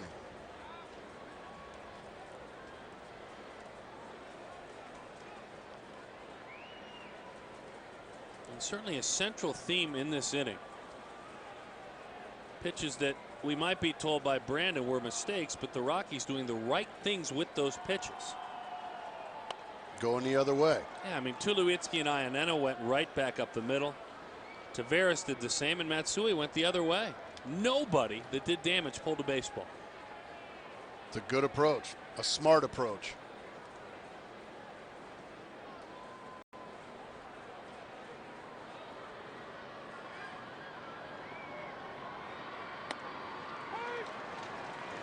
Two and two the count. Brandon Metters joins Tony Pena. Tony Pena's loose. He's locked and loaded. But they're not going to use Pena when they're behind. They want to get Brandon Webb through this inning. But boy, that's been a difficult task. That's in. 3 and 2 the count. 110 pitches for Brandon Webb. On deck is Todd Helton, but no Doug Slayton up.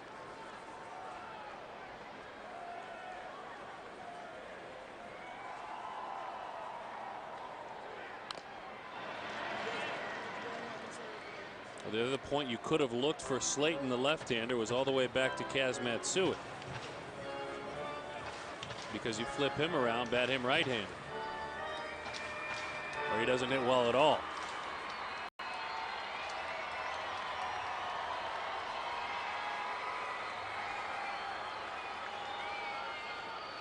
"5-4 the lead, 3-2 the count, 2 outs. Easing over to his left, Reynolds shoots it on a cross, but a huge inning for the Colorado Rockies with a lot of quality hitting. 5-4 the score. Time to get it going. Maybe this will give a bit of mojo to the guys down below. Tonight's Panasonic Speed of Sport Plasma replay. And the speed of that baseball going out on a hanging breaking ball was a light speed and a big one. Carlos Quentin, a 3-run homer back in the 4th inning. And Carlos Quentin will lead things off against the well-traveled right-hander and former member of the Arizona Diamondbacks, Jorge Julio, sporting a double-digit ERA as he very dramatically gets ready to pitch. Jorge Julio comes back, and he was excited that he got traded over for Young Kim. And he was excited that he's going to get a chance to face his former mates, the Arizona Diamondbacks. He was with them in spring training. He says he knows these hitters. He's looking for some payback. One thing, the good news is for the Arizona Diamondbacks is the Rockies bullpen has really struggled this year.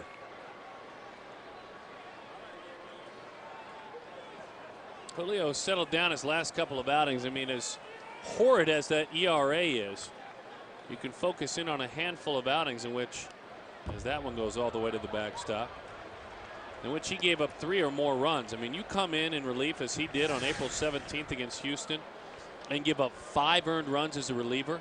It's hard to do. Well, it's hard to do, and your ERA may never recover, no matter how effectively you pitch. So far, he is throwing with way too much emotion. He is nowhere close. And that's what you get with Jorge Julio. Sometimes you'll throw it right there, and other times he's liable to hit the backstop with a fastball or bounce it in front of the plate. But there's no denying this guy has a great arm. 2-1 the count. Breaking ball misses in. 3-1. Good pitch. Very tight late breaking ball. He's got. It's not a matter of stuff. This guy has terrific stuff. He just gets himself in trouble with walks and or 2-0 counts. 1-0 counts, 2-0 counts, where he has to become a one-pitch pitcher, and that's a fastball. If you don't locate it, you get smacked. Jorge Julio just got smacked.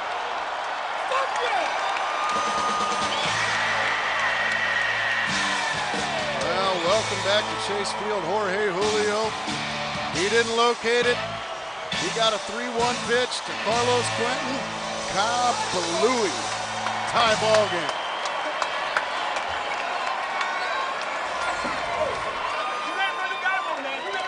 Oh my goodness.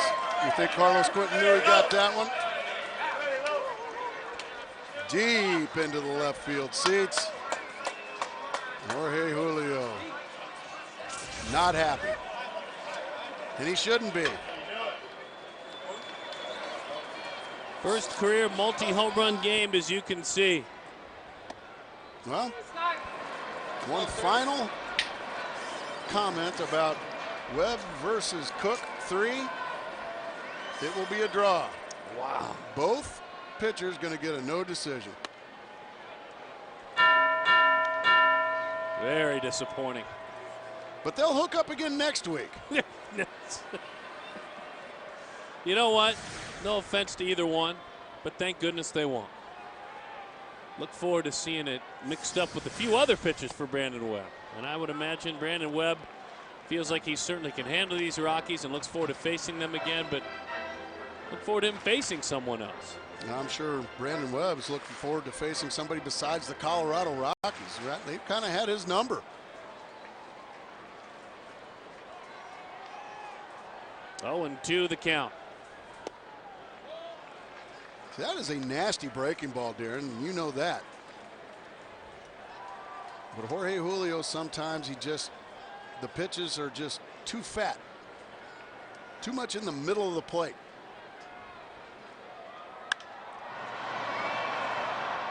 But that's 97 miles an hour. I mean, that's gas.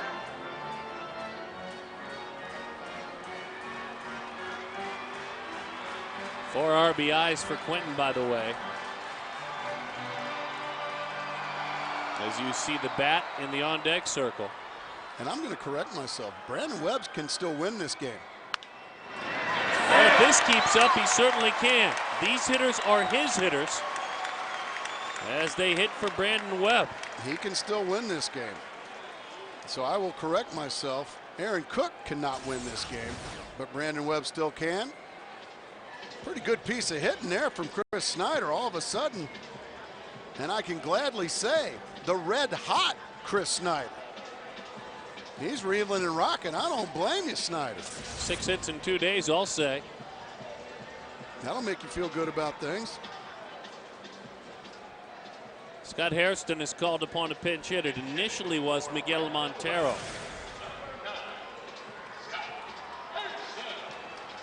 And they go with Scotty.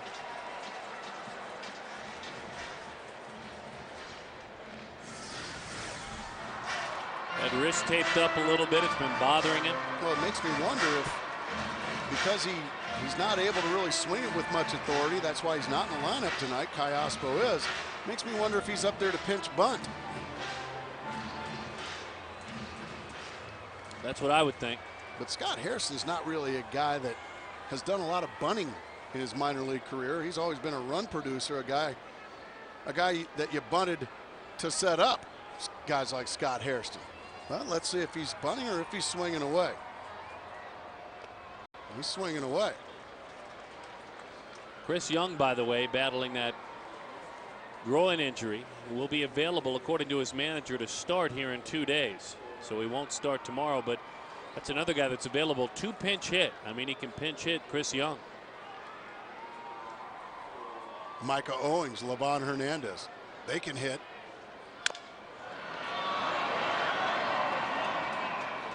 Isn't that the way it goes for Scott Hairston? Right now, he can't win for losing. Broke his bat. It's just banged one off his feet. Now they just got him right on top of the foot. Let's take a look. Ow. Ow. Bad wrist. Now bad dogs. Again, the Diamondbacks reaching 5 runs. It bears mentioning because in their previous week of games, 7 games before going into Pittsburgh, they scored 21 runs. They scored 19 over the weekend, and now they're at 5 again. Chris Snyder's, that always made you, when you're kind of a plow horse of a runner like I was or Chris Snyder, always made you feel good when pitchers threw over. Gave you that speed respect. So that's how you took it? I loved it.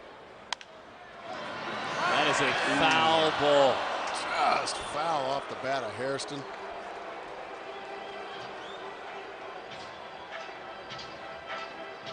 I'll tell you, I got to be honest with you. I know he can handle a fastball as much as anybody, but this is not, as it is grounded foul here. Very close.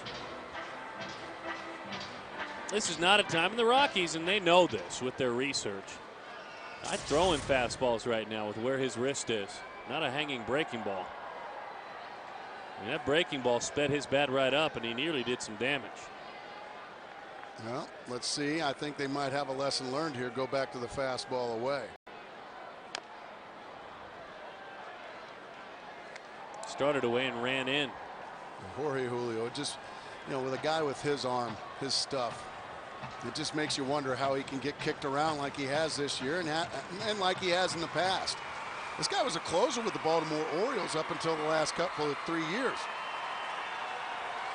And it just hadn't really happened for him. Didn't do well with the New York Mets. Threw the ball, I think, pretty decent here.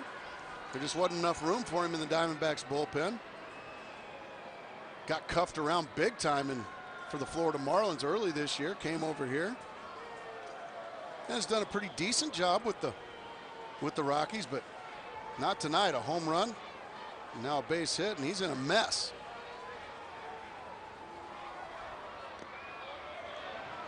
Breaking ball, and he did not go around, I guess. Well, Chris Snyder staying at first base there.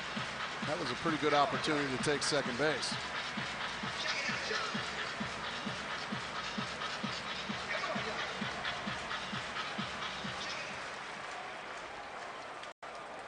And that's what you're talking about. That's where a manager doesn't really know where to go when it's time to go, to the bullpen. And also the Colorado Rockies were in a long game last night, 12 innings worth. That bullpen's tired as well as struggling. Good eye there from Carlos. How about Scott Hairston? I'm still thinking about Carlos Quentin's home run. Nothing wrong with that. You send the runner here? Absolutely. I do too. I have a feeling Bob Melvin's not. It's a bit risky. But yeah, it's a risky play, but heck, we're risk takers, aren't we, Darren? We like it when the Diamondbacks send the runners.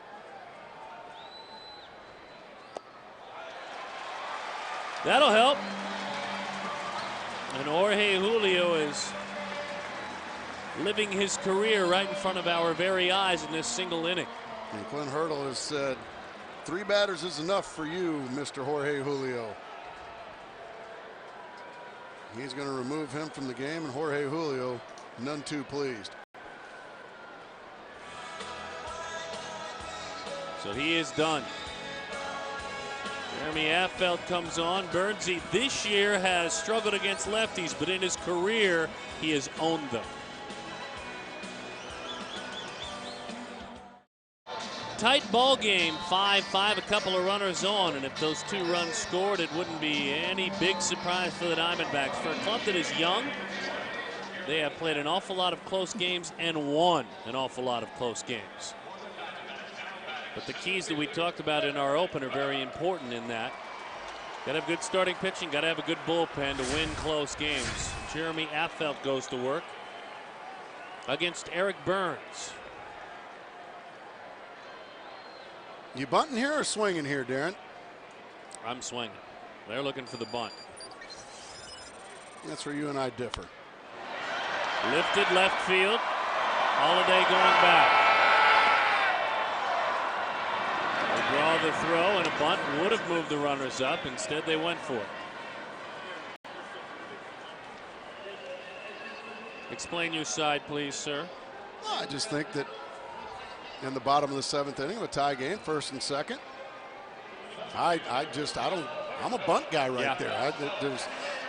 I just think it's pretty cut and dry. Why I think I'm just a guy that, with a guy like Kai Ospo on deck, who doesn't strike out much. I just think that with the Diamondbacks bullpen that they've got, those last 3 guys, Lyon, Pena, Valverde, 1 run's enough to win the ball game for you.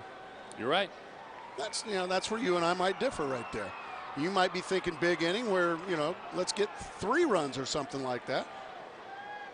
Both of us are probably right in our own thinking, with whatever we think, and the Diamondbacks still might get 3 more. You never know. Do you ever think for a manager that it is strictly a gut feeling? Absolutely. It's not always about the science of the numbers. I mean, you essentially are liking it because of your gut feeling about the whole thing. And you use logic to it, no doubt. Good pitch. Fastball in the inside corner, 1-1.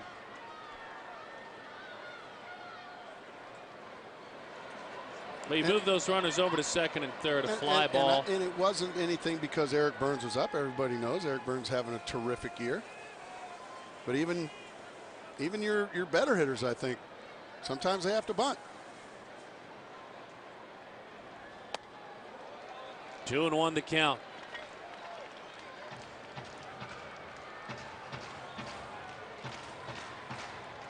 Let's see how it plays out in this inning.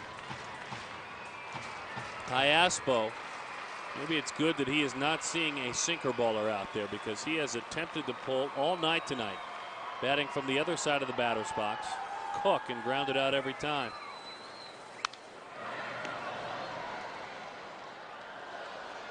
Two and 2 the count. That's funny with Bernsey just finishing the thought on facing left-handers. In his career, he's right at 300 against left-handed pitching this year. For whatever reason, 220 is what he's hitting against left-handed pitching.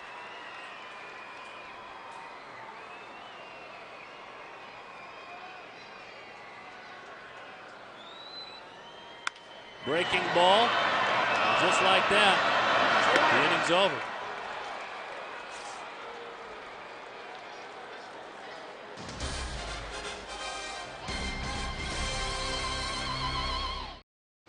Todd Walsh back here at Chase Field, top of the 8th, 5-5 your score. And don't forget our next telecast of the Arizona Diamondbacks here on FSN Arizona. Well, it's tomorrow. In fact, we got the whole series. Diamondbacks and Rockies. Our coverage gets underway at 6 o'clock with Diamondbacks Live. And Darren Sutton, Mark Race, I'd love to tell you what's going to be on the pregame show, but it is, as we like to say, a fluid situation.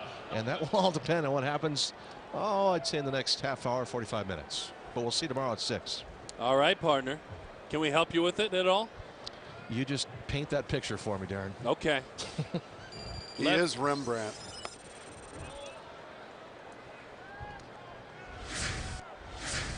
How about that number? 1.74 the ERA for Doug Slayton, officially one of the doormen. As he goes to work. Todd Helton takes 1-1. Fastball over the outside corner. Todd Helton's dad, Jerry, was on his way to a pro baseball career. He was a minor league catcher. And when his older brother was expected and was coming into this world, Jerry Helton said, I got to do the right thing. Minor league baseball is not going to take care of my family. And so he came home, got a job, and raised a couple of children, and raised a hitter, too. Worked with Todd all the time. 1-2 the count. Pretty good pitch.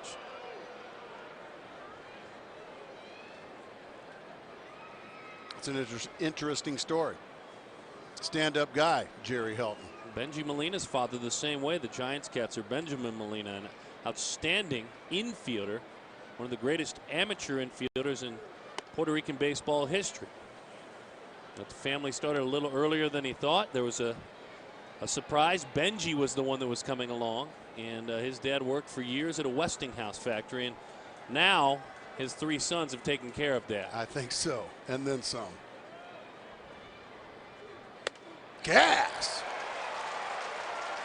Right by Todd Helton. It's a continuing story that started early in the year and really was emphasized on this road trip. Good fastball. This is what we're talking about. 2.28, 4 for 4. Jose Valverde, by the way, the pitcher of the week in the National League.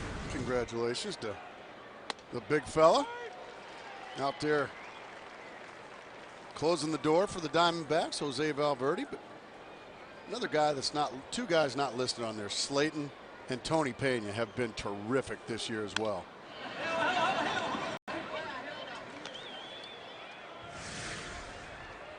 Oh, and 2 the count, Garrett Atkins. And now for Slayton to be able to stay in these situations, work his way around a righty.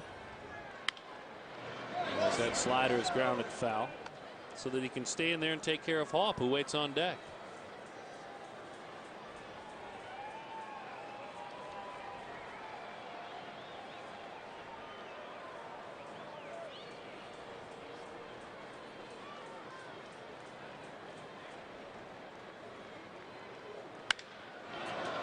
Liner, center field. Burnsy is there. 2 outs. Tough luck hitting there for Garrett Atkins. He got a fastball in the middle of the plate and drilled it, but right in the awaiting leather of Eric Burns. So Slayton, 2 up, 2 down, and he faces that thorn in the Diamondbacks side, Mr. Brad Haup. Homered, walked, and struck out. Not going to do anything with that. 0-1 the count on a slider. Nasty first pitch slider from Doug Slayton. That's his out pitch to lefties. We saw him throw some gas to Todd Helton upstairs, but his bread and butter pitch to guys like Brad Hopp is the slider. There's another one. Equally nasty. Same result, swing and miss. No balls, 2 strikes to count. One more of those ought to do it, Darren.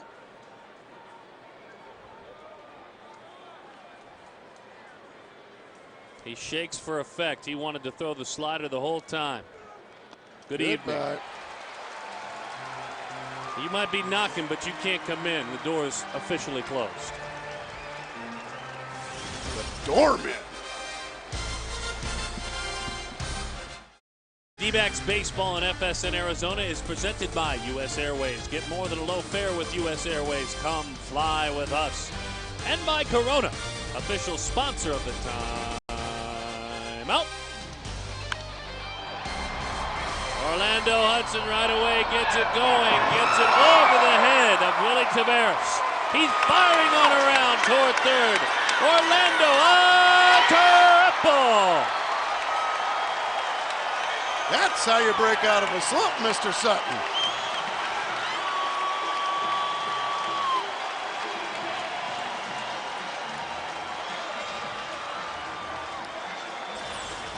Hitting from the right side for the first time tonight. Bang! Didn't try to pull it, Darren. Drove it over the head of Willie Taveras, and by the time he corrals it and gets it in, Hudson on his belly. Stand up? No, a sliding triple. Orlando Hudson put him in a close and late situation in a ball game. He hits over 400. Infield drawn all the way in. Big Tony Clark already heroic tonight. Takes a wicked breaking ball from Affel for strike 1. The middle of the lineup hasn't done a ton. But Orlando trying to change that. That's in. We all know who the #1 team in baseball is in sacrifice flies. That'd be the Arizona Diamondbacks.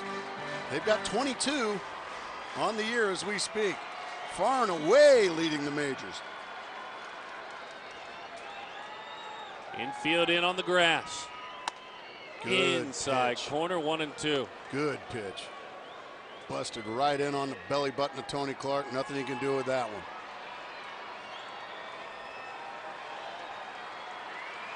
Homer to dead center field, 4:35 back in the second inning. Boy, look at Chris Iannetta bounce around back there. You really have to rely on your backstop, and that'd be Chris Iannetta. Those breaking balls in the dirt. That's twice now. He's bounced around back there and snared a couple of would-be wild pitches. He wants the gas inside.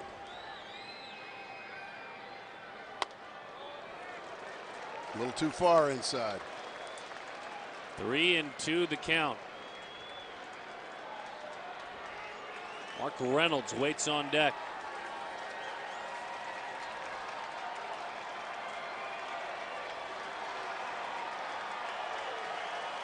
Breaking ball coming. Got him.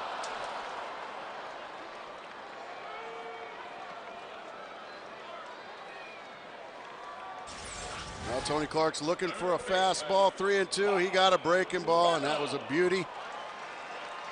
Dipped out of the zone. Iannetta fired up. One big out.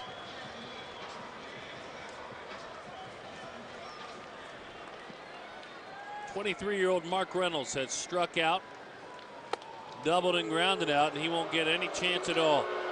Left-handed hitting Stephen Drew on deck.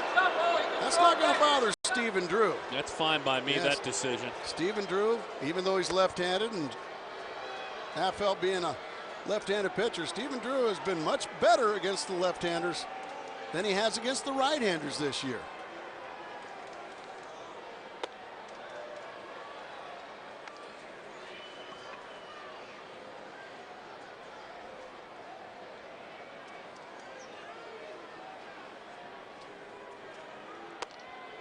Reynolds reaches on a free pass. Stephen Drew. Clint Hurdle is blessed with these numbers. It's not a surprise, but you play this. You hope for a ground ball. You try and get out of the inning.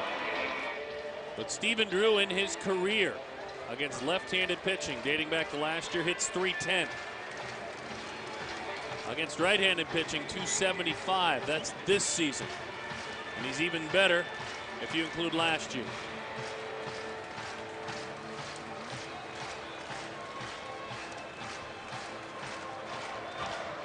After a quick conversation with his pitching coach, Bob Apodaca, Jeremy Affeldt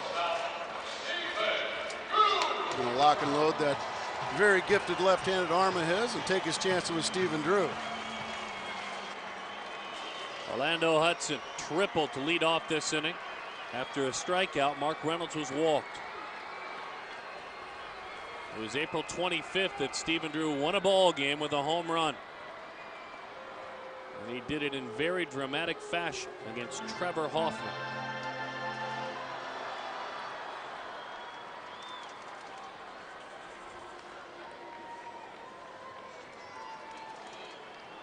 They play Drew to the opposite field in the outfield. Right center field is wide open for Stephen Drew.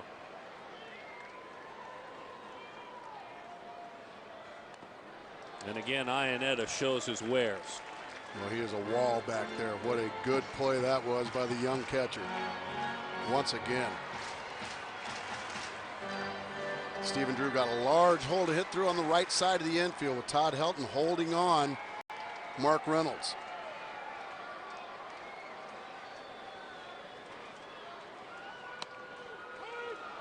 Good pitch. Right on the outside corner.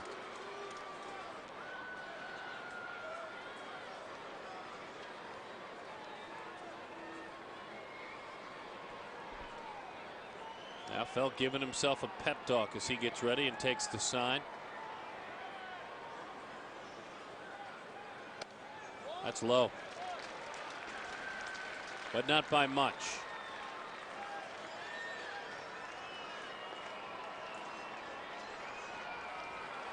Two and one the count. A 5-5 score.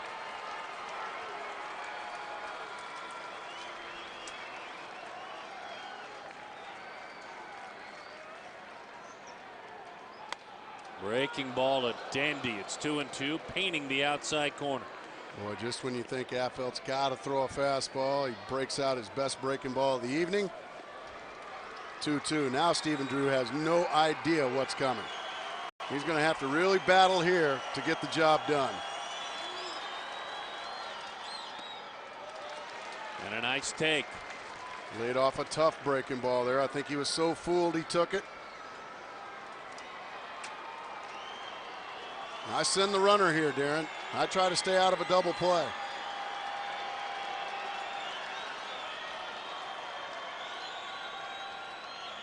The runner stays put. It's a walk.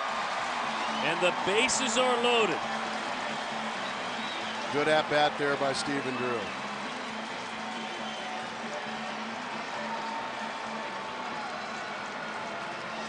Manny Corpus is warming in the bullpen. I would be shocked if Affeldt stays in to face Carlos Quentin. That's Darren Clark, as I correct myself. My apologies, warming in the pen. Corpus threw 2 innings yesterday or last evening. He might not be available tonight. Bases full for Carlos Quentin. And he takes. 1-0 the count. Quentin tonight, a 3-run homer, a solo shot. After driving in 3 runs in Pittsburgh. He laid off a tough breaking ball. Quentin's so aggressive. Affeldt knows that. Tried to get him to chase one. Nothing doing.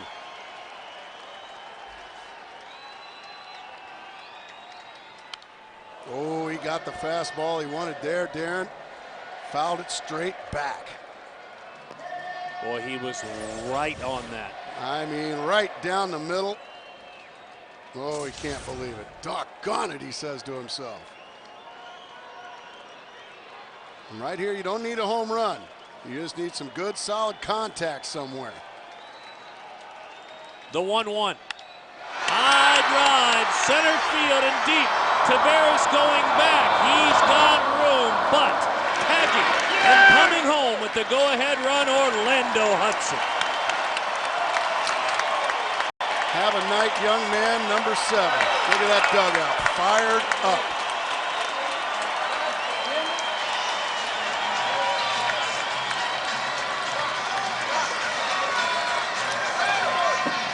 A 5 RBI night for Quinton.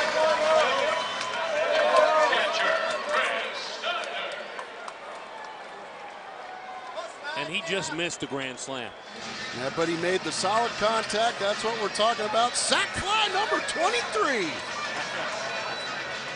For the major league leaders in sacrifice flies, the Arizona Diamondbacks. I know you love that stat. I love that you know it. Exactly. Another guy having a heck of a night, Chris Snyder. He steps in, and now he's going to try to provide some insurance. Singles in the 3rd, 4th, and 7th inning for Snyder.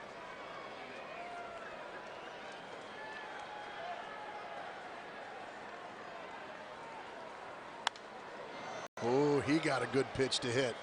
Took a mighty rip at it and fouled it straight back. The Diamondbacks started play a game and a half back of the Los Angeles Dodgers.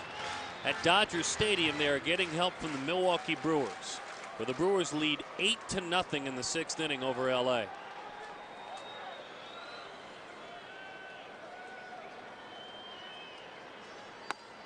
Good breaking ball. San Francisco leads Houston 3-0 in the 7th inning. San Fran started play 3.5 back at 21-22. San Diego has the night off.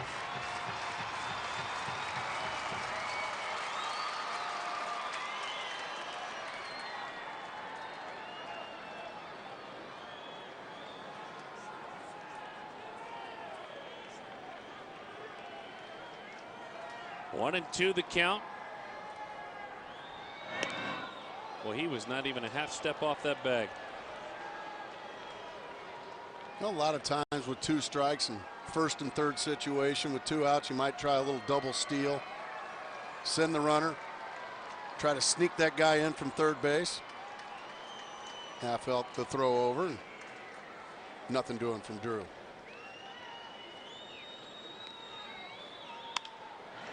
Breaking ball popped up. A couple of Rockies coming together. And under it to make the play is Brad Haw, but manufacturing a run thanks to the triple by Orlando Hudson. And another big sac fly. We love it. You're watching Diamondbacks Baseball live on FSN Arizona. Brett Steinke joined by Ken Digger-Phelps. Invited you to stick around after the game for Quest Diamondbacks Live. Reunited, and it feels so good. I've been kind of doing the Suns beat, anxious to talk about the D-backs tonight, rallying back in this one. Well, hey, the D-backs bats are coming to life. That's nice to see. It's about time. And you know what? Tonight, big night for Carlos Quinton. We'll talk more about that later, but got to like what you're seeing with Papa Grande on the mound right here. Nice to have the D-backs back in town. Same with Mark Grace and Darren Sutton. Guys, take it away. It is good to be back home. It's even better to arrive at home. Carlos Quinton is our Gatorade player of the game this evening. What else could he do? And he is one of the guys you spoke of when we came on the air tonight. Chris Snyder was the other one. Connor Jackson didn't get the start tonight, but 3 guys this organization is counting on that are starting to deliver. Oh, no question. When they broke camp, Carlos Quinton, Connor Jackson, and Chris Snyder, they were going to be depended on to provide offense and defense. Now they're slow. After slow starts, here they come. Only 1 slow start in the month of May for Valverde. Otherwise, this month, for the first time in his big league career, has been fabulous. And his season has been fabulous as well. He's been hiding the baseball. He's been throwing a lot of strikes. Like that. That had some giddy up, though. Well, 94. You could also see there that Tulowitzki never really got a good look at that ball. He was surprised by it, almost like Papa Grande just hit it, and all of a sudden, boom, it was in the glove. Like he never really got a good look at it. 0-2 the count. He grips the split-fingered fastball, then adjusts. Whether he'll throw the splitter or the fastball. He threw the splitter and it bounces to the backstop. Francisco Cordero, who it looks like probably won't be needed for a save tonight as his club is up 8-1 in Los Angeles, has 17 saves. That's the major league leader. Valverde has 16. Trying to tie the closer for the Brewers for the major league lead in saves. Not the NL lead, the big league lead. Oh, right there, just a little bit high and away, maybe. That one had some late cut, maybe cut an inch or two off the plate. Todd Jones leads the American League in saves, but he has 14. You think Papa Grande can make it interesting at times? How about Todd Jones?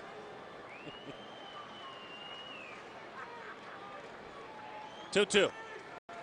One out. He just missed the corner. That time he just went right down Broadway at the knees at 95 miles an hour. Let's take us a look-see. Gas, knee high, and by Tulowitzki. It's interesting to look at a closer as you see certainly the setup job looking to pick up the victory for the left-hander Slayton.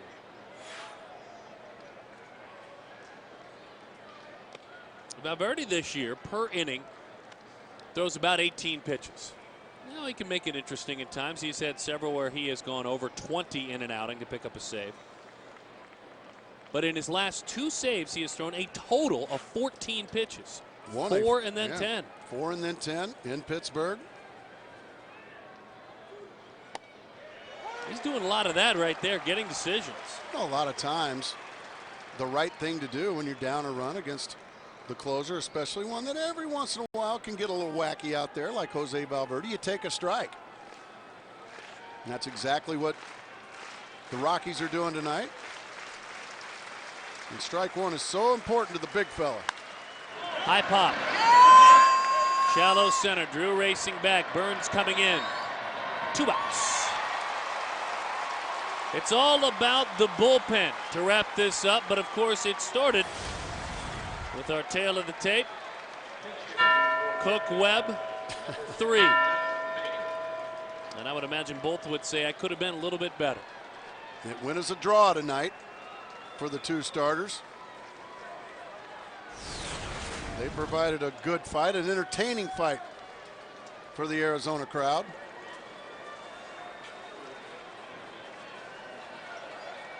But so far, Diamondback bullpen been just a shade better than the Rocky bullpen. Jeff Baker called upon to pinch hit. Split-fingered fastball. Not a bad idea to show it. 1-0 the count.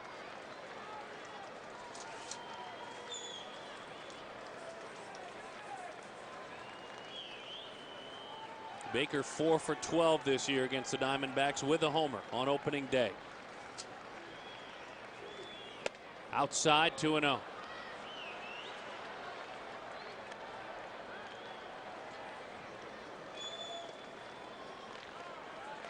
Papa Grande, after missing with a couple, says, give me a new baseball. Bad baseball. Give me another one. The pride of San Pedro de Macorís in the Dominican Republic. And a big old teddy bear. Inside. 3-0 the count. You can see Valverde disgusted with himself, slams the ball as he retrieves it. Have a little talk with himself. Then proceed. Willie Taveras on deck. He's been tough tonight. 3 hits. 3-0. 3-1. I'm not always sure how, in fact, opponents view the way Valverde goes about his business between pitches and around pitches. But dealing with him for the short amount of time I have and the longer time you have, there is no one nicer in the big leagues than this right-hander. How he motivates himself. High pop right up the chimney. And right down the chimney, ball game. 6-5 the final. The bullpen again gets it done. The guys that need to pitch in with the bats get it done. Te amo, papa. And there were some muscles being shown in the Diamondbacks.